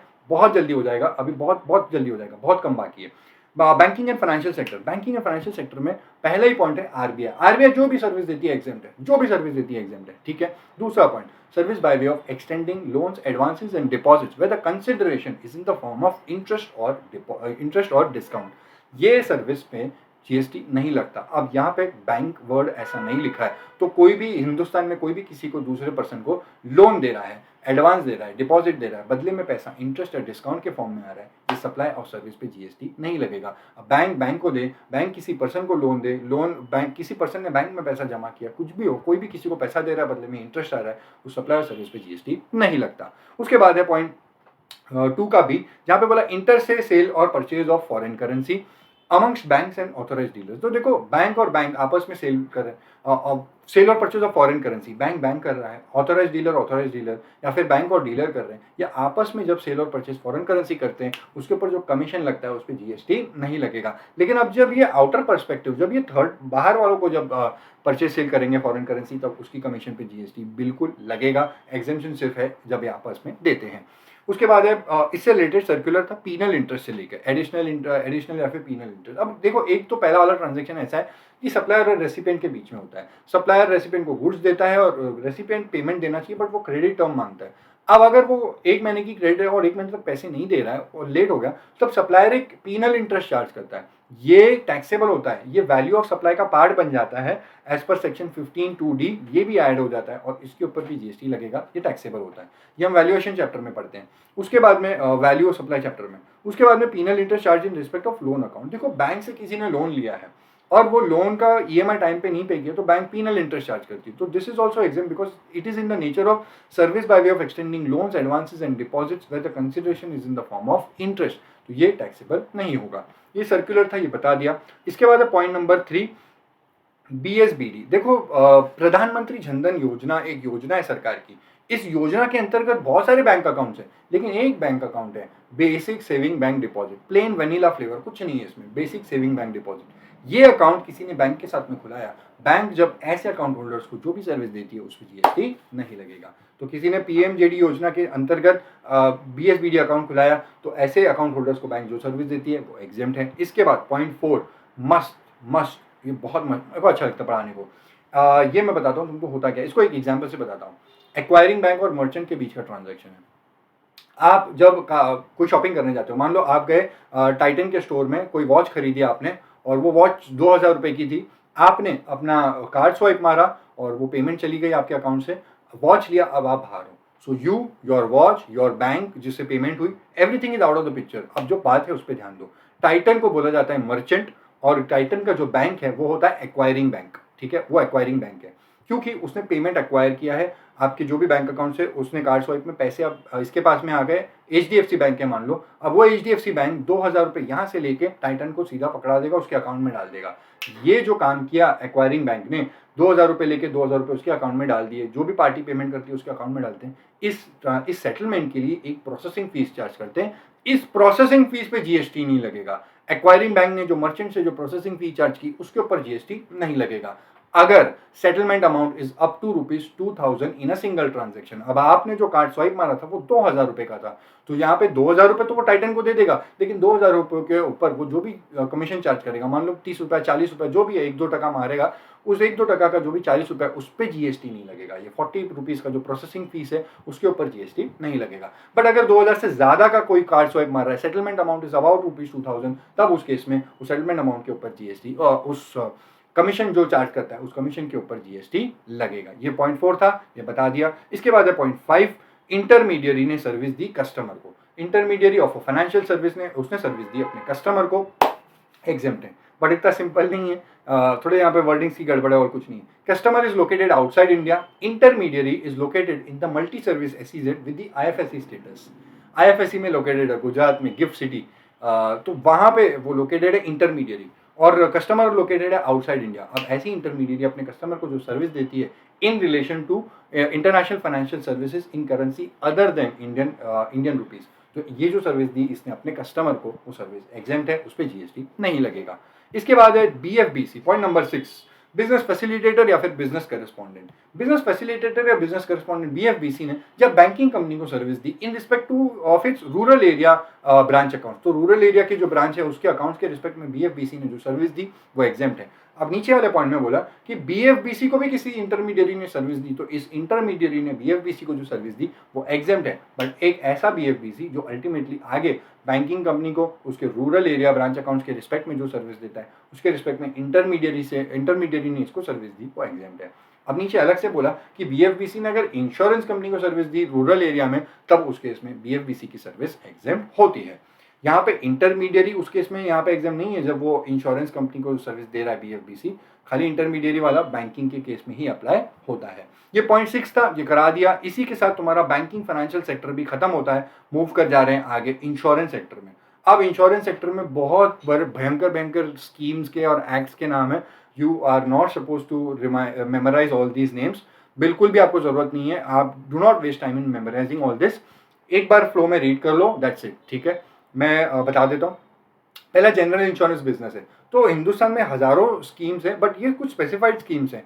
इन स्कीम्स के अंतर्गत अगर कोई जनरल इंश्योरेंस बिजनेस कर रहा है, जनरल इंश्योरेंस करवा रहा है, तो उस सप्लाई ऑफ सर्विस पे GST नहीं लगता, उस प्रीमियम पे GST नहीं लगेगा अगर इन स्कीम्स के अंतर्गत जनरल इंश्योरेंस कराया गया है। इनको मैं रीड नहीं कर रहा हूँ, आप एक बार रफली रीड कर लेना और इस पे ज़्यादा टाइम मत डालना, ठीक है। मूविंग पॉइंट टू में है लाइफ इंश्योरेंस बिजनेस। तो लाइफ इंश्योरेंस में ये स्पेसिफिक स्कीम्स हैं, इन स्कीम्स के अंतर्गत अगर कोई लाइफ इंश्योरेंस करवा रहा है तो उस सप्लाई ऑफ सर्विस पे, जो लाइफ इंश्योरेंस की सर्विस है, उस पर GST नहीं लगेगा, उस प्रीमियम पे GST नहीं लगेगा अगर इस स्पेसिफिक स्कीम्स के अंतर्गत लाइफ इंश्योरेंस करवाया जा रहा है। अब पॉइंट 3 में लिखा है कि ऊपर जितनी भी स्कीम्स के अंतर्गत जनरल इंश्योरेंस कराया है, लाइफ इंश्योरेंस कराया है, इनकी री इंश्योरेंस पे भी GST एग्जेम्प्ट है, उनकी री इंश्योरेंस पे सर्विस पे भी GST नहीं लगेगा। इसके बाद पॉइंट 4 है। पॉइंट 4 में देखो पॉइंट 4, 5, 6, 7 इनमें सब में है सर्विसेज ऑफ लाइफ इंश्योरेंस। तो लाइफ इंश्योरेंस अगर करवाई जा रही है इन स्पेसिफिक केसेस में, तब उस लाइफ इंश्योरेंस की सर्विस पे भी GST एग्जेम्प्ट है। पहला pension fund regulatory and development authority of India, उसने करवाई है सर्विस लाइफ इंश्योरेंस की bye way of annuity under the NPS national pension system. इसके अंदर जो लाइफ इंश्योरेंस की सर्विस दी जाती है उस पर GST एग्जेम्प्ट है। अगेन उसके बाद पॉइंट 5 में नेवल इंश्योरेंस फंड, देखो ये नेवल इंश्योरेंस फंड है, नेवल ग्रुप इंश्योरेंस फंड है, उस फंड में से जो पर्सनल ऑफ कोस्ट गार्ड है उनकी लाइफ इंश्योरेंस करवाई है तो उस पर GST एग्जेम्प्ट है। सिमिलरली आर्मी, नेवी, एयरफोर्स, ये इनका ग्रुप इंश्योरेंस फंड है, उस फंड से अगर आर्मी, नेवी, एयरफोर्स के जो मेंबर्स हैं उनकी लाइफ इंश्योरेंस कराई जा रही है तो उस पर GST, उसकी GST एग्जेम्प्ट है। Similarly central armed police forces group insurance fund. तो इस ग्रुप इंश्योरेंस फंड के तहत जो central armed police force members हैं उनकी जब लाइफ इंश्योरेंस कराई जाती है तो उन लाइफ इंश्योरेंस की सर्विस पे जीएसटी नहीं लगेगा। तो ये तो देश की सेवा कर रहे हैं ये लोग, तो ये तो जय जवान जय किसान, तो सरकार तो इनको एग्जेम्पशन देगी और अच्छी बात है, ये तो बहुत अच्छी बात है। तो ये इसको आपको बिल्कुल भी याद नहीं करना, एक बार एक फ्लो में आप रीड करके निकल जाओ। Do not waste much of your time in memorising all these names, कोई आपको एग्जाम में नहीं पूछेगा ये सब। मिसलेनियस का अंदर बहुत इंपॉर्टेंट पॉइंट है, जिसका पहला point unincorporated body AOP BOI must important. AOP BOI अपने मेंबर्स को जो भी सर्विस दे टैक्सेबल होता है। बट इन 5 केसेस में बोला एओपी बीओआई ने अपने मेंबर्स को जो सर्विस दी वो एग्जेम्प्ट होगी। इन 5 केसेस है, पॉइंट 1 में 3 है, एक्सट्रीमली सॉरी भाई ये खासी बहुत है। पॉइंट 1 में 3 है और पॉइंट 2 में 2 पॉइंट है, कुल मिला के इन 5 केसेस में जब एओपी बीओआई अपने मेंबर्स को जब सर्विस देता है वो एग्जाम्प्ट होती है। पहला है ट्रेड यूनियन। तो एओपी बीओआई एक ट्रेड यूनियन है, मजदूर यूनियन है, वो अपने मेंबर्स को जो भी सर्विस दे उस पर जीएसटी नहीं लगेगा। उसके बाद में AOP BOI providing exempt activity. देखो मैं बताता हूँ, 10 मेंबर्स हैं, उन्होंने अपना कॉन्ट्रीब्यूशन दिया एओपी बीओआई को। एओपी बीओआई ने स्पेसिफाइड ऑर्गेनाइजेशन से कैलाश मानसरोवर की यात्रा, रिलीजियस पिलग्रिमेज यात्रा की सर्विस ली और यही सर्विस प्रोवाइड कर दी मेंबर्स को। 10 लोगों ने अपना कंट्रीब्यूशन दिया था, एओपी बीओआई ने उसको कैलाश मानसरोवर यात्रा करा दी, रिलीजियस पिलग्रिमेज, ये सर्विस एग्जेम्प्ट है। तो इनके कंट्रीब्यूशन के सामने if it is providing exempt activity, कोई एग्जेम्प्ट सर्विस दे रहे हैं तो इस कंट्रीब्यूशन पे जीएसटी नहीं लगता। ये पॉइंट 2 था। उसके बाद पॉइंट 3 मस्त पॉइंट है, एकदम मस्त, 7500 पर मंथ पर member housing society residential complex के केस में। ये पॉइंट सुनना मस्त है। हाउसिंग सोसाइटी या रेजिडेंशियल कॉम्प्लेक्स अपने मेंबर को जो भी सर्विस देती है एग्जेम्प्ट होता है, but only in those cases, वो मेंबर्स के केस में जो कंसिडरेशन देते हैं अप टू ₹7,500 पर मेंबर पर मंथ। तो हर मेंबर के लिए नहीं है, जो मेंबर का कंट्रीब्यूशन अप टू ₹7,500 पर मेंबर होगा पर मंथ होगा तब उस केस में जीएसटी नहीं लगेगा। इससे रिलेटेड नीचे मैंने एरो भी मार्क किया है, इससे रिलेटेड कुछ क्लैरिफिकेशंस आए थे, बड़े इंपॉर्टेंट है। पहला वाला बोला कि अगर जो कंट्रीब्यूशन दे रहे हैं members if it does not exceed ₹7,500 तब तो वो सप्लाई ऑफ सर्विस पे जीएसटी नहीं लगेगा, एग्जेम्प्ट है, मालूम है। पॉइंट नंबर 2 बी वाला, उसमें बोला कि if the charges exceed ₹7,500 then in that case entire amount shall be chargeable to GST। इसका मतलब ये कि मान लो अगर कोई मेंबर है उसने 9,000 रुपये अपना कंट्रीब्यूशन दिया, मंथली कंट्रीब्यूशन, अब इसके पूरे 9,000 पे जीएसटी लगेगा। ऐसे नहीं 7,500 का बेनिफिट ले लो और 1,500 पे जीएसटी, पूरे 9,000 पे जीएसटी लगेगा। पॉइंट सी, इसके नीचे जो RWA resident welfare association housing society residential complex, ये जो भी इनकी आउटपुट टैक्स लाइबिलिटी बनती है उस आउटपुट टैक्स लाइबिलिटी को पे ऑफ करने के लिए आईटीसी भी यूज कर सकते हैं। इनके जो कैपिटल गुड्स लिए, जो इनपुट गुड्स लिए, जो इनपुट सर्विसेज ली, सबके ऊपर जो भी एलिजिबल आईटीसी इनके पास पड़ा हुआ है उसको यूटिलाइज कर सकते हैं पेमेंट करने के लिए, कोई प्रॉब्लम नहीं है। उसके बाद पॉइंट डी, अगर RWA जीएसटी में रजिस्टर्ड ही नहीं है और उसकी थ्रेशोल्ड लिमिट भी नहीं आई है, मान लो 20 लाख के नीचे ही उसका टर्नओवर है, 20 या 10 लाख के नीचे है, तब उस केस में बोला कि अगर ये लायबल टू रजिस्टर भी नहीं है, रजिस्टर भी नहीं है, मतलब 20 के नीचे इनका टर्नओवर है, तब ऐसे केस में वो अपने मेंबर से जो भी कंट्रीब्यूशन ले एग्जेम्प्ट है। अप टू 7,500 ले तो एग्जेम्प्ट ही है, लेकिन 7,500 से ज्यादा का भी लेंगे तो भी एग्जेम्प्ट है, क्योंकि ये तो जीएसटी में रजिस्टर्ड ही नहीं है। तो ये पॉइंट डी था। पॉइंट डी के अंदर कंक्लूजन मार के लिखा है कि अगर कोई हाउसिंग सोसाइटी है उसने जीएसटी में रजिस्ट्रेशन ले लिया और मेंबर ने भी कंट्रीब्यूशन दिया 7,500 से ज़्यादा, तब सिर्फ उस केस में टैक्स लगता है। ये सारे परम्यूटेशन कॉम्बिनेशन करके नीचे बता दिया कि भाई सिर्फ एक केस में टैक्स लगेगा, उसके बाकी कोई भी केस में टैक्स नहीं लगता। एक बार पॉज करके उसको देख लो। पॉइंट 5 ई वाला पॉइंट, उसमें बोला कि अगर कोई मेंबर के 2 फ्लैट्स है, एक ही सोसाइटी में 2 फ्लैट्स है, 2 घर है, तो ऐसे केस में जो 7,500 का जो सीलिंग लिमिट है, that ceiling limit is to be seen separately for each independent residential apartment. तो उसके 2 घर है, दोनों घर के लिए अलग अलग 7,500 का सीलिंग लिमिट मिलेगा। फॉर एग्जाम्पल कोई मेंबर के 10 फ्लैट है एक ही बिल्डिंग में, तो 10 के 10 फ्लैट के लिए अलग अलग 7,500 का सीलिंग लिमिट देखना पड़ेगा। और अगर कोई एक फ्लैट का उसका कंसिडरेशन है 9,000 रुपया, 7,500 से ज्यादा है, तो सिर्फ उस एक फ्लैट में 9,000 पे जीएसटी लगेगा। बाकी केसेस में अगर 7,500 से कम है तो बाकी केसेस में जीएसटी नहीं लगेगा, सिर्फ एक ही केस में लगेगा। ये पॉइंट 5 क्लैरिफिकेशन वाले पॉइंट थे, ये करा दिए। अब हम जा रहे हैं ऊपर, पॉइंट नंबर 2 एक बाकी रह गया था। तो एओपी बीओआई एंगेज है इन फॉलोइंग एक्टिविटीज। पॉइंट 1 में लिखा अगर वो इस कोई एक्टिविटी में एंगेज है which is for welfare of industrial labour, agriculture labour या फिर फार्मर, तो ऐसी ओपी बीओआई जो फार्मर के हित के लिए बनी है, एग्रीकल्चर लेबर या इंडस्ट्रियल लेबर के हित के लिए बनी है, तो ये अपने मेंबर्स को जो भी सर्विस दे उस पर जीएसटी नहीं लगेगा, कोई मॉनेटरी लिमिट नहीं है, कोई जीएसटी नहीं लगेगा। और दूसरा वाला पॉइंट, ये रेजिड्यूरी पॉइंट है, ये आपको याद करने की जरूरत नहीं है। देश में ऐसे अलग अलग कारणों से एओपी बीओआई बनाई जाती है, ट्रेड के लिए, कॉमर्स के लिए, इंडस्ट्री के लिए, agriculture, art, science, literature, culture, sports, education, सब कुछ है, सब कुछ है। तो अलग अलग कारणों से जो एओपी बीओआई बनाई गई है उनकी सर्विस एग्जेम्प्ट होगी अगर जो मेंबर कंट्रीब्यूशन दे रहे हैं दैट इज अप टू ₹1000 पर मेंबर पर ईयर।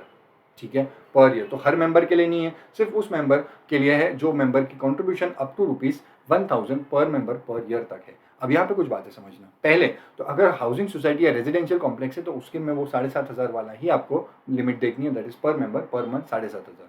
लेकिन उसके अलावा देश की कोई भी एओपी बीओआई जो इन एक्टिविटीज़ में, जो कोई भी एक्टिविटीज़ में, वो ट्रेड यूनियन छोड़ दो, वेलफेयर छोड़ दो, उसके अलावा कोई भी एक्टिविटीज़ में इन्वॉल्व है, तब उसके इसमें जो लिमिट देखनी है दैट इज 1000 पर मेंबर पर ईयर वाली देखनी है। यहाँ पे बेस में फर्क है, ऊपर पर मंथ है बट यहाँ पे पर ईयर है, तो इसको ध्यान रखना। अब इसके साथ अपना एओपी बीओआई वाला पॉइंट खत्म होता है, इससे रिलेटेड क्लैरिफिकेशन भी बता दिए। अब आगे मूव कर जा रहे हैं हम लोग, दैट इज लीगल सर्विसेज। अब लीगल सर्विसेज का जो पॉइंट है ये मैं पहले तुमको बता दूं कि अगर आर्बिट्रल ट्रिब्यूनल एडवोकेट्स, अब चाहे वो इंडिविजुअल एडवोकेट हो, सीनियर एडवोकेट हो या फर्म ऑफ एडवोकेट्स हो, ये जब लीगल सर्विस देते हैं तब एग्जेम्प्ट है, एग्जेम्प्ट है, सब केस में एग्जेम्प्ट है। सिर्फ एक ही केस में टैक्स लगता है, जब ये लीगल सर्विस देते हैं किसी बिजनेस एंटिटी को, बड़ी बिजनेस एंटिटी। बड़ी बिजनेस एंटिटी का मतलब कोई ऐसी बिजनेस एंटिटी जिसका प्रीसीडिंग फाइनेंशियल ईयर का टर्नओवर रजिस्ट्रेशन कराने की थ्रेशोल्ड लिमिट से ज्यादा था। ठीक है, तो बड़ी बिजनेस एंटिटी को जब सर्विस दी जाती है लीगल सर्विस, तब टैक्सेबल होता है, और ऐसी बड़ी बिजनेस एंटिटी ही टैक्स पे करती है अंडर रिवर्स चार्ज। हम आरसीएम चैप्टर में पढ़ते हैं।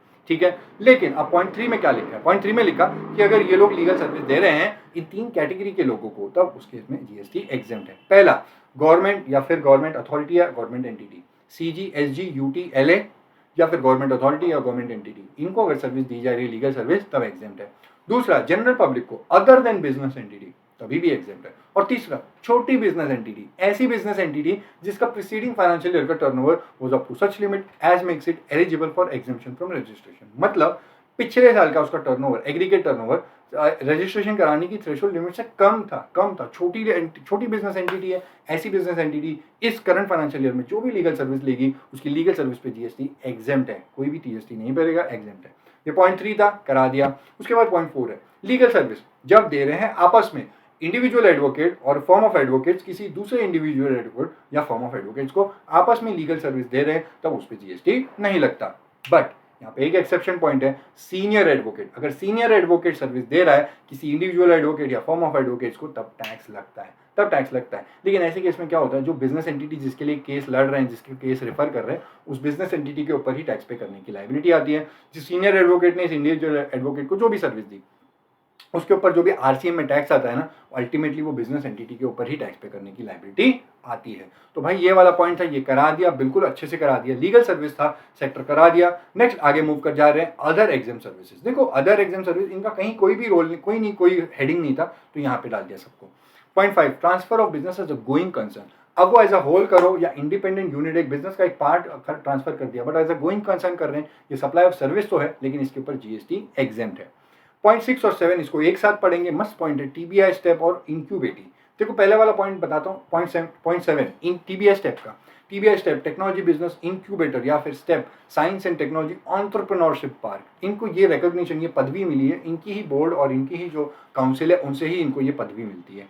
ठीक है, ये टीबीआई स्टेप के अंदर बहुत सारी इंक्यूबेटीज होती है, तो टीबीआई स्टेप की जो भी सर्विस है वो एग्जेम्प्ट है, उस पर कोई भी जीएसटी नहीं लगेगा, कोई मॉनिटरी लिमिट भी नहीं है, ब्लैंकेट एग्जेम्पशन है, जो भी सर्विस दे एग्जेम्प्ट है। टीबीआई स्टेप वाला पॉइंट हो गया 7, उसमें कुछ दम नहीं है, बट पॉइंट है इंक्यूबेटी का। इंक्यूबेटी क्या होता है? देखो इंक्यूबेटी एक एंटरप्रेन्योर होते हैं, एंटरप्रेन्योर ऐसे जिनके पास टेक्नोलॉजी से रिलेटेड बहुत ज़्यादा आइडियाज़ हैं, इनोवेटिव आइडियाज़ है, डेवलपमेंट कर सकते हैं, बिजनेस कर सकते हैं और बहुत टेक्नोलॉजी को ग्रोथ कर सकते हैं। ये एंटरप्रेन्योर्स टीबीआई स्टेप को अप्रोच करते हैं, अपना पूरा उनका अपना जो भी है वो प्लान्स उनके सामने रखते हैं, और टीबीआई स्टेप को वो बोलते हैं कि हम ऐसे एंटरप्रेन्योर अपना बिजनेस सेट करना चाह रहे हैं, टेक्नोलॉजी को ग्रो करना चाह रहे हैं, टेक्नोलॉजी से रिलेटेड। और वो जब टीबीआई स्टेप को अपना अप्रोच करते हैं, उनका प्रोजेक्ट फाइनल हो जाता है, तब वो रिक्वेस्ट करते हैं कि हमको अपना इस्टेब्लिशमेंट आप टीबीआई स्टेप के अंदर ही इस्टेब्लिश करना है, जिससे एक टेक्नोलॉजी के साथ में रहेंगे आसपास में, तो टेक्नोलॉजी का ग्रोथ होगा, देश का ग्रोथ होगा, and economies of large scale और बहुत कुछ बेनिफिट हो जाते हैं। तो एक हब के अंदर रहेंगे, टेक्नोलॉजी पार्क के अंदर ही रहेंगे, टेक्नोलॉजी इंक्यूबेटर के रहेंगे, तो बेनिफिट है। तो ऐसी इंक्यूबेटी सेटअप हो जाती है टीबीआई स्टेप के अंदर, ये एक एग्रीमेंट करती है टीबीआई स्टेप के साथ में, और फिर वो एग्रीमेंट करने के बाद वो इंक्यूबेटी उसके अंदर टीबीआई स्टेप के अंदर सेटअप हो जाती है। ऐसी इंक्यूबेटी, अब वो एंटरप्रेन्योर कहलाए जाते हैं इंक्यूबेटी, ऐसी इंक्यूबेटी की सप्लाई और सर्विस एग्जेम्प्ट है, कोई भी जीएसटी नहीं लगता। बट जब तक इनका total turnover up to ₹50 lakhs in a financial year, जब तक इनका टोटल टर्नओवर 50 लाख तक होता है तब इनकी सारी सप्लाई और सर्विस एग्जेम्प्ट होती है। लेकिन ये एग्जेम्पशन इनको इतना आसानी से नहीं मिलता। दो कंडीशन है। पहली कंडीशन बोला कि ये एक साल में उनको अगर इनको ये बेनिफिट तब मिलेगा जब इनका प्रीसीडिंग फाइनेंशियल ईयर का टर्नओवर भी अप टू ₹50 लाख था। और दूसरा कंडीशन, इनको ये पीरियड ऑफ लिमिटेशन बताई गई है कि जब से उन्होंने टीबीएस के साथ में एग्रीमेंट किया वहां से 3 साल तक ही ये बेनिफिट ले सकते हैं सप्लाई और सर्विस की एग्जेम्पशन का, उसके बाद नहीं ले सकते। तो अगर 3 साल निकल गए, जिस दिन से एग्रीमेंट किया था वहां से 3 साल निकल गए, उसके बाद में भले ही इनका टर्नओवर अप टू ₹50 लाख है, करंट ईयर का प्रीवियस फाइनेंशियल ईयर का फर्क नहीं पड़ता, 3 साल के बाद इनको एग्जेम्पशन नहीं मिलेगा। ये पॉइंट 6 था, करा दिया इंक्यूबेटी, पॉइंट 7 भी करा दिया, टीबीआई स्टेप। आगे मूव कर जा रहे हैं हम लोग अब ईडीयू। ये कंस्ट्रक्शन सेक्टर में आया था, वापस बता रहा हूँ। EDU, electricity distribution utility, electricity transmission and distribution utility, ये पब्लिक यूटिलिटी है। इनका काम है इलेक्ट्रिसिटी जनरेट करना और ट्रांसमिशन करना। ये ट्रांसमिशन करते हैं टाटा पावर जैसी कंपनीज को, जो डिस्ट्रीब्यूशन कंपनीज है जो देश भर में इलेक्ट्रिसिटी सेल करती हैं। तो ये यूटिलिटी जब ट्रांसमिशन करती है इलेक्ट्रिसिटी, इस यूटिलिटी की ट्रांसमिशन पे जीएसटी नहीं लगता, इस सर्विस पे जीएसटी नहीं लगता। उसके बाद है FSSAI, food safety and standards authority of India. ये जब सर्विस देते हैं फूड बिजनेस ऑपरेटर्स को, कौन सी सर्विस देते हैं? इनकी लाइसेंसिंग करते हैं, इनकी रजिस्ट्रेशन करते हैं, इनके फूड सैंपल्स की यहाँ पे एनालिसिस करते हैं, टेस्टिंग करते हैं। इनकी जो भी सर्विस है टूवर्ड्स फूड बिजनेस ऑपरेटर्स, इनकी सर्विस एग्जेम्प्ट होती है। उसके बाद में पत्रकार की सर्विस है, independent journalist, press trust of India या फिर यूनाइटेड न्यूज ऑफ इंडिया, इन्होंने जो सर्विस दी by way of collecting and providing news, इनकी ये सर्विस एग्जेम्प्ट है। उसके बाद है आरटीआई एक्ट। देखो आरटीआई एक्ट के तहत सर्विस जो होती है, सर्विस ऑफ प्रोवाइडिंग इन्फॉर्मेशन, हम इंफॉर्मेशन मांगते हैं, इनकी जो सर्विस होती है by way of providing information, इनकी ये सर्विस एग्जेम्प्ट है। उसके बाद है पब्लिक लाइब्रेरीज की service, by way of lending of books, publications और any other knowledge enhancing content और मटेरियल। ये जो सर्विस दी है, इस सर्विस पे, पब्लिक लाइब्रेरीज की इस सर्विस पे जीएसटी नहीं लगता। देखो हम जो लाइब्रेरी में जाके पढ़ाई करते हैं वो स्टडी लाइब्रेरी होती है, वो टैक्सेबल है, लेकिन इनकी ये जो बुक्स लेंडिंग पे देते हैं ना, इस वाली सर्विस पे जीएसटी एग्जेम्प्ट है। उसके बाद इवेंट मैनेजर जो होते हैं, जैसे service by an organiser to any person in respect of a business exhibition held outside India. तो अगर कोई बिजनेस एग्जीबिशन आउटसाइड इंडिया हो रहा है, उसके रिस्पेक्ट में किसी भी पर्सन को सर्विस दी, उसके रिस्पेक्ट में वो सर्विस एग्जेम्प्ट है, उस पर जीएसटी नहीं लगेगा। Lastly foreign diplomatic mission which is located in India, ऐसे फॉरेन डिप्लोमेटिक मिशन अपनी जो भी सर्विस देते हैं उस पर जीएसटी नहीं लगता, एग्जेम्प्ट है। ये हमारा मिसलेनियस खत्म होता है भाई, पूरा एकदम मतलब खोल खाल के पूरी डिटेल में बता दिया तुमको, एकदम मस्त था। ठीक है, अब खत्म हो रहा है, हार्डली 10 मिनट्स खत्म हो जाएगा, 10 to 12 minutes. Exemption from IGST, अब सुनो, इतने जितने भी किए ना, ये सीजीएसटी, एसजीएसटी, यूटीजीएसटी, आईजीएसटी, हर एक्ट में अलग अलग नोटिफिकेशन लाके बोला गया था, क्योंकि इनके ऊपर इंट्रास्टेट सप्लाई था, आईजीएसटी लग रहा था, सीजीएसटी, एसजीएसटी लग रहा था, और वो इंटर भी था, उन पे आईजीएसटी भी लग रहा था। लेकिन ये वाले जो नीचे ट्रांजैक्शन दिए, इनके ऊपर आईजीएसटी ही लगता है, ये इंटरस्टेट वाले ट्रांजैक्शन है, तो सिर्फ आईजीएसटी में नोटिफिकेशन लाके बोला है कि इनके ऊपर आईजीएसटी एग्जेम्प्ट है। पहला ट्रांजैक्शन इंपोर्ट ऑफ सर्विस वाला, अति लेवल का इंपॉर्टेंट है, देख रहे हो इतना बॉक्स मार के रखा है, बहुत इंपॉर्टेंट है, अति लेवल का इंपॉर्टेंट है।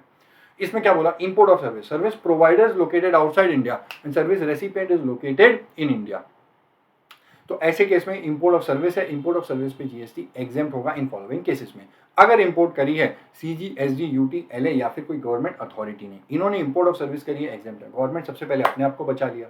दूसरा, इंडिविजुअल पर्सन, आपके और मेरी तरह इंसान, नॉर्मल इंसान, इंडिविजुअल पर्सन ने इंपोर्ट ऑफ सर्विस की है अपने पर्सनल पर्पस के लिए, otherwise then for business, trade, commerce, profession, वो छोड़ के इंडिविजुअल ने अपने पर्सनल पर्पस के लिए इंपोर्ट किया, इंपोर्ट सर्विस एग्जेम्प्ट है। उसका बाद में पॉइंट बी बोलता है, कोई चैरिटेबल एंटिटी जो सेक्शन 12AA या AB में रजिस्टर्ड है, उसने चैरिटेबल एक्टिविटीज करने के लिए जो सर्विस दी थी वो तो एग्जेम्प्ट है।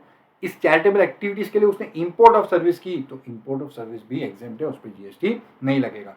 अब ध्यान से सुनो, जो तुमको ऑरेंज हाइलाइटर दिख रहा है नीचे, पॉइंट मार के बोला ए और बी के लिए, अगर ओआईडीआर सर्विस इंपोर्ट करी है तब उस केस में टैक्सेबल होता है। ओआईडीआर सर्विस की इंपोर्ट पे जीएसटी एग्जेम्प्ट नहीं है। लेकिन ये किसके लिए बोला? ए और बी में जो लोग हैं, मतलब गवर्नमेंट अगर ले रहा है, या इंडिविजुअल पर्सन अपने पर्सनल पर्पस के लिए, या चैरिटेबल एंटिटी अपनी चैरिटेबल एक्टिविटीज के लिए इंपोर्ट कर रही है, इंपोर्ट ऑफ सर्विस तो एग्जेम्प्ट है, लेकिन ओआईडीआर सर्विस टैक्सेबल है। और ऐसे केस में ओआईडीआर सर्विस जो बाहर से प्रोवाइड कर रहा है ना, वही टैक्स पे करता है। ठीक है, उसको ही टैक्स पे करना होता है फॉरवर्ड चार्ज में। उसके बाद है पॉइंट सी। पॉइंट सी में क्या बोला है मालूम है? Service provider is located in non taxable territory, and point C में बोला recipient is also located in non taxable territory. तो दोनों अगर लोकेटेड है in the non taxable territory, तब उस केस में तो जीएसटी एग्जेम्प्ट है, मानते हैं ठीक है, रेसिपेंट और सप्लायर दोनों इंडिया के बाहर है, बट उसके लिए भी नीचे ब्लू हाईलाइटर मार के बोला नीचे पॉइंट में कि अगर एक सर्विस ऐसी है which is in respect of transportation of goods in a vessel from a place outside India up to the custom station of clearance in India, ऐसी सर्विस टैक्सेबल होगी। भले रेसिपेंट बाहर है और सप्लायर भी बाहर है, उससे फर्क नहीं पड़ता। अगर सर्विस ऐसी है कि ट्रांसपोर्टेशन ऑफ गुड्स हो रहे हैं, वेसल से हो रहे हैं, बाहर से इंडिया में आ रहे हैं, तब टैक्सेबल होता है। ये वही पॉइंट है जो मैंने ट्रांसपोर्टेशन ऑफ गुड सेक्टर में आपको बोला था कि मैं तुमको बताऊंगा एयरक्राफ्ट के लिए एग्जेम्प्ट है बट वेसल के लिए टैक्सेबल है। यहाँ पे आके मेरे को तुमको बताना था, ये बता रहा हूँ। अब इसका एक एग्जाम्पल तुमको चाहिए तो समझा देता हूँ कि शिपिंग कंपनी वो फॉरेन दुबई की है, ठीक है, फॉरेन दुबई की, आउट ऑफ इंडिया की, और रेसिपेंट भी आउट ऑफ इंडिया का, वो दुबई का ही कोई पर्सन है। उसने उससे सर्विस ली और पैसे भी उसको दुबई की करेंसी में दिरहाम में दे दिए, ठीक है, इनका ट्रांजैक्शन हो गया। बट ये जो सर्विस थी ना, वो सर्विस ये थी कि गुड्स की ट्रांसपोर्टेशन की सर्विस थी। गुड्स को लेना था, ट्रांसपोर्टेशन ऑफ गुड्स करने थे in a vessel from the port of Dubai up to the port to the custom station of clearance in India.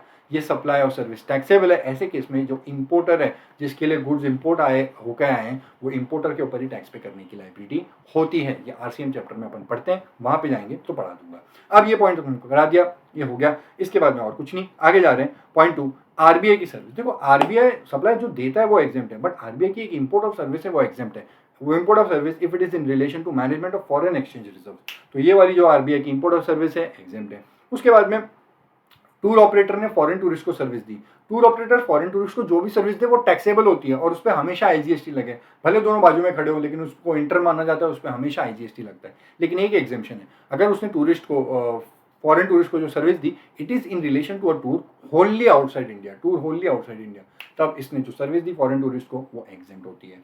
उसके बाद है पॉइंट 4, मस्त है, मस्त पॉइंट है। इसमें क्या बोला, establishment of a person in India is giving services to establishment of a person outside India. मतलब इसी का एक इस्टेब्लिशमेंट बाहर है, ब्रांच इंडिया के बाहर है, तो उसको जो सर्विस दिया वो टैक्स, वो एग्जेम्प्ट है। वो कैसे, मैं बताता हूँ। अगर ये बाहर वाले को सर्विस देता है, अपनी एंटिटी को बाहर सर्विस देता है, तो ये एक्सपोर्ट सर्विस की डेफिनेशन में आ जाती है, क्योंकि एक्सपोर्ट सर्विस में बोला कि अगर एक एंटिटी अपने ही डिस्टिंक्ट पर्सन को सर्विस दे रही है, तब उस केस में ये एक्सपोर्ट नहीं माना जाएगा, ठीक है। सेक्शन 8 बोलता है कि अगर ये दो ही आपस में एक दूसरे की एंटिटी है ना, तो ये डिस्टिंक्ट पर्सन माने जाएंगे। और एक्सपोर्ट सर्विस में बोला कि डिस्टिंक्ट पर्सन को एक्सपोर्ट सर्विस का बेनिफिट नहीं मिलेगा।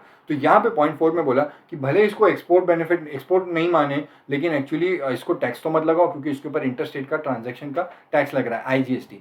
तो बोला कि यहाँ पे अगर कोई एंटिटी अपनी ही बिजनेस एंटिटी को इस्टेब्लिशमेंट को आउट ऑफ इंडिया सर्विस दे रही है, तब उसके इसमें एग्जेम्प्ट होगा, उस पर आईजीएसटी नहीं लगेगा। बट एक ही कंडीशन है कि place of supply should be outside India. ये पॉइंट 4 था। इसके बाद में पॉइंट 5, यूनाइटेड नेशंस या फिर स्पेसिफाइड इंटरनेशनल ऑर्गेनाइजेशन, ये जब इंपोर्ट ऑफ सर्विस करते हैं अपने ऑफिशियल पर्पस के लिए, इनकी इंपोर्ट ऑफ सर्विस पे जीएसटी एग्जेम्प्ट होता है। उसके बाद पॉइंट 6 है, foreign diplomatic mission which are located in India. उसके साथ में आगे भी वर्ड्स हैं, वो तो उनके ही भाईचारे है सब। काउंसलर पोस्ट इन इंडिया, या फिर उनके अंदर जो काम करते हैं डिप्लोमेटिक एजेंट्स इन इंडिया, या फिर करियर काउंसलर ऑफिसर्स, ये लोग जब इंपोर्ट ऑफ सर्विस करते हैं तो एग्जेम्प्ट है। बट इनको 3 टाइप के एग्जेम्पशन दिए। इन्होंने इंपोर्ट किया अपने ऑफिस पर्पस के लिए तो एग्जेम्प्ट है। इन्होंने अपने इंपोर्ट किया पर्सनल पर्पस के लिए, या फिर इनके फैमिली मेंबर्स ने इंपोर्ट किया अपने पर्सनल पर्पस के लिए, इनकी सारी इंपोर्ट ऑफ सर्विस पे एग्जेम्प्ट होता है। 3 टाइप की है, ठीक है। बट इतना ज़्यादा इनको जो एग्जेम्पशन मिलता है उसके लिए इनको कंडीशंस भी यहाँ पे फॉलो करनी पड़ती है। पॉइंट 6 के लिए कंडीशंस है, कंडीशंस फॉलो करनी पड़ेंगी। अब कंडीशंस बड़ी लल्लू सी है, वो इतनी बड़ी दिख रही है, वो जो है भी नहीं उसमें। मैं फटाफट बता रहा हूँ, जो बोल्ड और अंडरलाइन वर्ड है उन पर ध्यान दो, मैं जो बोल रहा हूँ सुनो। पहले बोला कि फॉरेन डिप्लोमेटिक मिशन को एग्जेम्पशन तब मिलेगा जब इंडिया में एक प्रोटोकॉल डिवीजन है, मिनिस्ट्री ऑफ एक्सटर्नल अफेयर्स के अंदर एक प्रोटोकॉल डिवीजन है। वो प्रोटोकॉल डिवीजन जब एक सर्टिफिकेट देगा ना, उस सर्टिफिकेट के बेसिस पे फॉरेन डिप्लोमेटिक मिशन को ये एग्जेम्पशन मिलेगा। दूसरा, कौन कौन सी सर्विस का एग्जेम्पशन मिलता है इंपोर्ट ऑफ सर्विस का, वो भी बताया। अगर ऑफिशियल पर्पस के लिए इंपोर्ट किया, या फिर अपने पर्सनल पर्पस के लिए उन मेंबर ऑफिसर्स ने इंपोर्ट किया, या फिर उन ऑफिसर्स के फैमिली मेंबर्स ने अपने पर्सनल पर्पस के लिए इंपोर्ट किया, इनकी जो इंपोर्ट ऑफ सर्विस है उस पर जीएसटी नहीं लगेगा। ये 3 इंपोर्ट्स थे। उसके बाद पॉइंट 3 में बोला कि किसी दिन अगर प्रोटोकॉल डिवीजन को लगे कि इसको दिया गया सर्टिफिकेट वो विड्रॉ कर लेना चाहिए, तो वो विड्रॉ भी कर देगा। वो बस एक सर्टिफिकेट विड्रॉ करते वक्त कम्युनिकेशन भी करेगा फॉरेन डिप्लोमेटिक मिशन के साथ में कि आपको जो सर्टिफिकेट दिया था वो विड्रॉ कर रहे हैं। उसके बाद पॉइंट 4 है, जिसमें बोला कि अगर इसको जिस दिन से इसका सर्टिफिकेट विड्रॉ हो जाए, तो फॉरेन डिप्लोमेटिक मिशन की इंपोर्ट और सर्विस पे टैक्स लगना चालू हो जाएगा। ये कंडीशंस थे, ये बिल्कुल ईजी है, इसमें कोई भी दम नहीं है, फटाफट इसको कर लेना। आगे बढ़ जा रहे हैं। अब पॉइंट नंबर 7, इंटरमीडियरी की सर्विस। देखो इंटरमीडियरी जब सर्विस देता है, ठीक है, तो इंटरमीडियरी की सर्विसेज में होता है प्लेस ऑफ सप्लाई हो जाता है लोकेशन ऑफ द सप्लायर। तो ये सप्लाई कर रहा है, इसी की लोकेशन हो जाती है, तो इसको इस पर टैक्स लग जाता है, IGST का जो भी है टैक्स लग जाता है। अब ऐसे केस में क्या होता है, अगर इसने जो इंटरमीडिएरी ने जो सप्लाई दी है, वो सप्लाई ऐसी है, दो पार्टीज के बीच में इसने कॉन्ट्रैक्ट करवाया है, जिसमें सप्लायर ऑफ गुड्स भी आउटसाइड इंडिया और रेसिपिएंट गुड्स भी आउटसाइड इंडिया। तो ऐसे केस के लिए बोला कि ऐसे केस में इंटरमीडिएरी की सर्विस एग्जेम्प्ट होगी। अगर सप्लायर ऑफ गुड्स और रेसिपिएंट ऑफ गुड्स दोनों आउटसाइड इंडिया, तब ऐसे इंटरमीडिएरी की सर्विस एग्जेम्प्ट होगी। लेकिन उसके लिए इंटरमीडिएरी को 5 डॉक्यूमेंट्स 5 साल के लिए मेंटेन करने हैं। 5 डॉक्यूमेंट्स 5 साल के लिए कौन से हैं? पहला है copy of bill of landing, उसको मेंटेन करके रखना है। दूसरा कॉपी ऑफ एग्जीक्यूटेड कॉन्ट्रैक्ट, ये दोनों लोगों के बीच में हुआ ना, सप्लायर ऑफ गुड्स और रेसिपिएंट ऑफ गुड्स के बीच में ये जो कॉन्ट्रैक्ट हुआ, उसको मेंटेन करके रखना है। तीसरा copy of commission debit note raised, तो इंटरमीडिएरी ने उससे पैसे मांगे होंगे ना रेसिपिएंट से, उसने पैसे मांगने के लिए जो कमीशन डेबिट नोट इशू किया होगा, उसका copy of commission debit note उसको सेव करके रखना है अपने पास। चौथा, वो पार्टी से रेसिपिएंट पार्टी से उसको सर्टिफिकेट ऑफ ओरिजिन आएगा, copy of certificate of origin उसको संभाल के रखना है। और पांचवी चीज, उसको एक डिक्लेरेशन देना है अपनी कंपनी के लेटर हेड पे कि भाई मैं एज अ इंटरमीडिएरी ये ट्रांजेक्शन कर रहा हूँ और मैंने दो पार्टीज के बीच में ट्रांजेक्शन करा है, जिसमें जो सप्लायर ऑफ गुड्स है और रेसिपिएंट ऑफ गुड्स है वो दोनों ही लोग आउटसाइड इंडिया है। मैंने यहाँ पे कोई गुड्स का ट्रांजेक्शन नहीं किया, मैं बस एक इंटरमीडिएरी की तरह इंडिया से यहाँ पे रोल प्ले कर रहा था सर्विसेज वाला। तो ये उसको डिक्लेरेशन बना के देना और ये 5 डॉक्यूमेंट्स उसको बना के अपने पास सेव करके रखने हैं। ये पॉइंट 7 था, ये पूरा खत्म होता है। अब ये पूरा पॉइंट अब 5 मिनट भी नहीं लगेगा, आप देखना 2 मिनट लगेगा खाली। अदर एग्जाम्पशन, इसका पहला पॉइंट अभी तुम्हारे लिए रेलेवेंट नहीं है, इसको तुम स्किप कर सकते हो, छोड़ दो, उसको छोड़ दो, अभी वो उसकी एप्लीकेबिलिटी का तुमको एग्जाम में आएगी भी नहीं अभी। उसके बाद पॉइंट 2 है services import of services by unit of SEZ या फिर डेवलपर ऑफ एसईजेड। ये एसईजेड वाले जो इंपोर्ट करते हैं सर्विसेज, उनकी सर्विस इंपोर्ट एग्जेम्प्ट है। ये इंडिया से भी जब लेते हैं तो वो वैसे भी DTA से लेते हैं, तो भी वो जीरो ट्रेड सप्लाई माना जाता है। तो इंडिया से लेंगे तो उस पर टैक्स का बर्डन नहीं आता, इंपोर्ट करेंगे तो वो IGST एग्जेम्प्ट कर दिया। Central government share of profit petroleum exempted from IGST। देखो गवर्नमेंट क्या करती है, ऑयल एक्सप्लोरेशन कॉन्ट्रैक्टर्स को, ये सप्लाई चैप्टर में पूरा खोल खाल के बताता हूँ, यहाँ पे तुमको ब्रीफली बता रहा हूँ। गवर्नमेंट क्या करती है, ऑयल एक्सप्लोरेशन कॉन्ट्रैक्टर्स को जो कॉन्ट्रैक्ट देती है, लाइसेंस देती है कि वो oil, petroleum, crude, natural gas explore कर सकें, निकाल सकें। तो ये जो लाइसेंस देती है ना, बदले में ये लोग पैसा देते हैं, रॉयल्टी देते हैं, और जो रॉयल्टी होती है ना वो प्रॉफिट पेट्रोलियम का एक शेयर होता है। तो ये ऑयल कॉन्ट्रैक्टर्स जो कंसिडरेशन देते हैं by way of share in profit petroleum, वो जो शेयर में गवर्नमेंट का जो शेयर है उस पर GST नहीं लगेगा। गवर्नमेंट ने लाइसेंस दिया, इनकी जो कंसिडरेशन गई शेयर ऑफ प्रॉफिट पेट्रोलियम, उस पर GST नहीं लगेगा। उसके बाद पॉइंट 4 मस्ट पॉइंट है भाई, ये कस्टम से रिलेटेड है, ठीक है। कस्टम्स एक्ट में बोला गया कि इंपोर्ट ऑफ गुड्स जब कर रहे हैं और इंपोर्ट ऑफ गुड्स से रिलेटेड कुछ रॉयल्टी और लाइसेंस फी का पेमेंट किया तो वो भी ट्रांजेक्शन वैल्यू का पार्ट बनता है। फॉर एग्जाम्पल, किसी ने इंपोर्ट गुड्स किए 50 लाख के, उस 50 लाख के गुड्स के साथ में उसने रॉयल्टी की पेमेंट की, लाइसेंस की पेमेंट की 3 लाख रुपए की, तो ट्रांजैक्शन वैल्यू क्या बनता है मालूम है? 50 लाख के गुड्स और 3 लाख रुपीज भी ऐड हो जाता है in case of in respect of royalty and licence fee. और उस 53 लाख के ऊपर कस्टम्स ड्यूटी तो लगती है, बट वहां पे IGST भी लगता है। तो सरकार ने क्या बोला, कस्टम्स एक्ट के अंदर वो 53 लाख के ऊपर IGST लग गया ना, मतलब वो 3 लाख के ऊपर भी IGST लग गया ना, तो यहाँ पे GST एक्ट में उस 3 लाख के ऊपर अलग से IGST नहीं लगाएंगे, उस 3 लाख के ऊपर GST जो यहाँ लगने वाला है GST एक्ट में उसको एग्जेम्प्ट कर देते हैं, क्योंकि वहाँ पे वो ट्रांजेक्शन वैल्यू में इंक्लूड हो जाता है और उस पर वहाँ पे टैक्स लग रहा है GST का, तो यहाँ पे GST एक्ट में एग्जेम्प्ट कर देंगे। तो ये था पॉइंट 4। पॉइंट 4 एकदम लल्लू है, बोला कि एशियन डेवलपमेंट बैंक ADB या फिर इंटरनेशनल फाइनेंस कॉर्पोरेशन, ये जब सर्विस अप्लाई करते हैं तो इनकी सप्लाई ऑफ सर्विस एग्जेम्प्ट होती है, इस पे GST नहीं लगेगा। लेकिन यहाँ पे एक पॉइंट राइट कर दिया कि इन्होंने अगर किसी एंटिटी को अपॉइंट किया है to supply services on their behalf, IFC और ADB के बिहाफ पे ये सप्लाई करे सर्विस, तो इसकी सप्लाई ऑफ सर्विस टैक्सेबल है।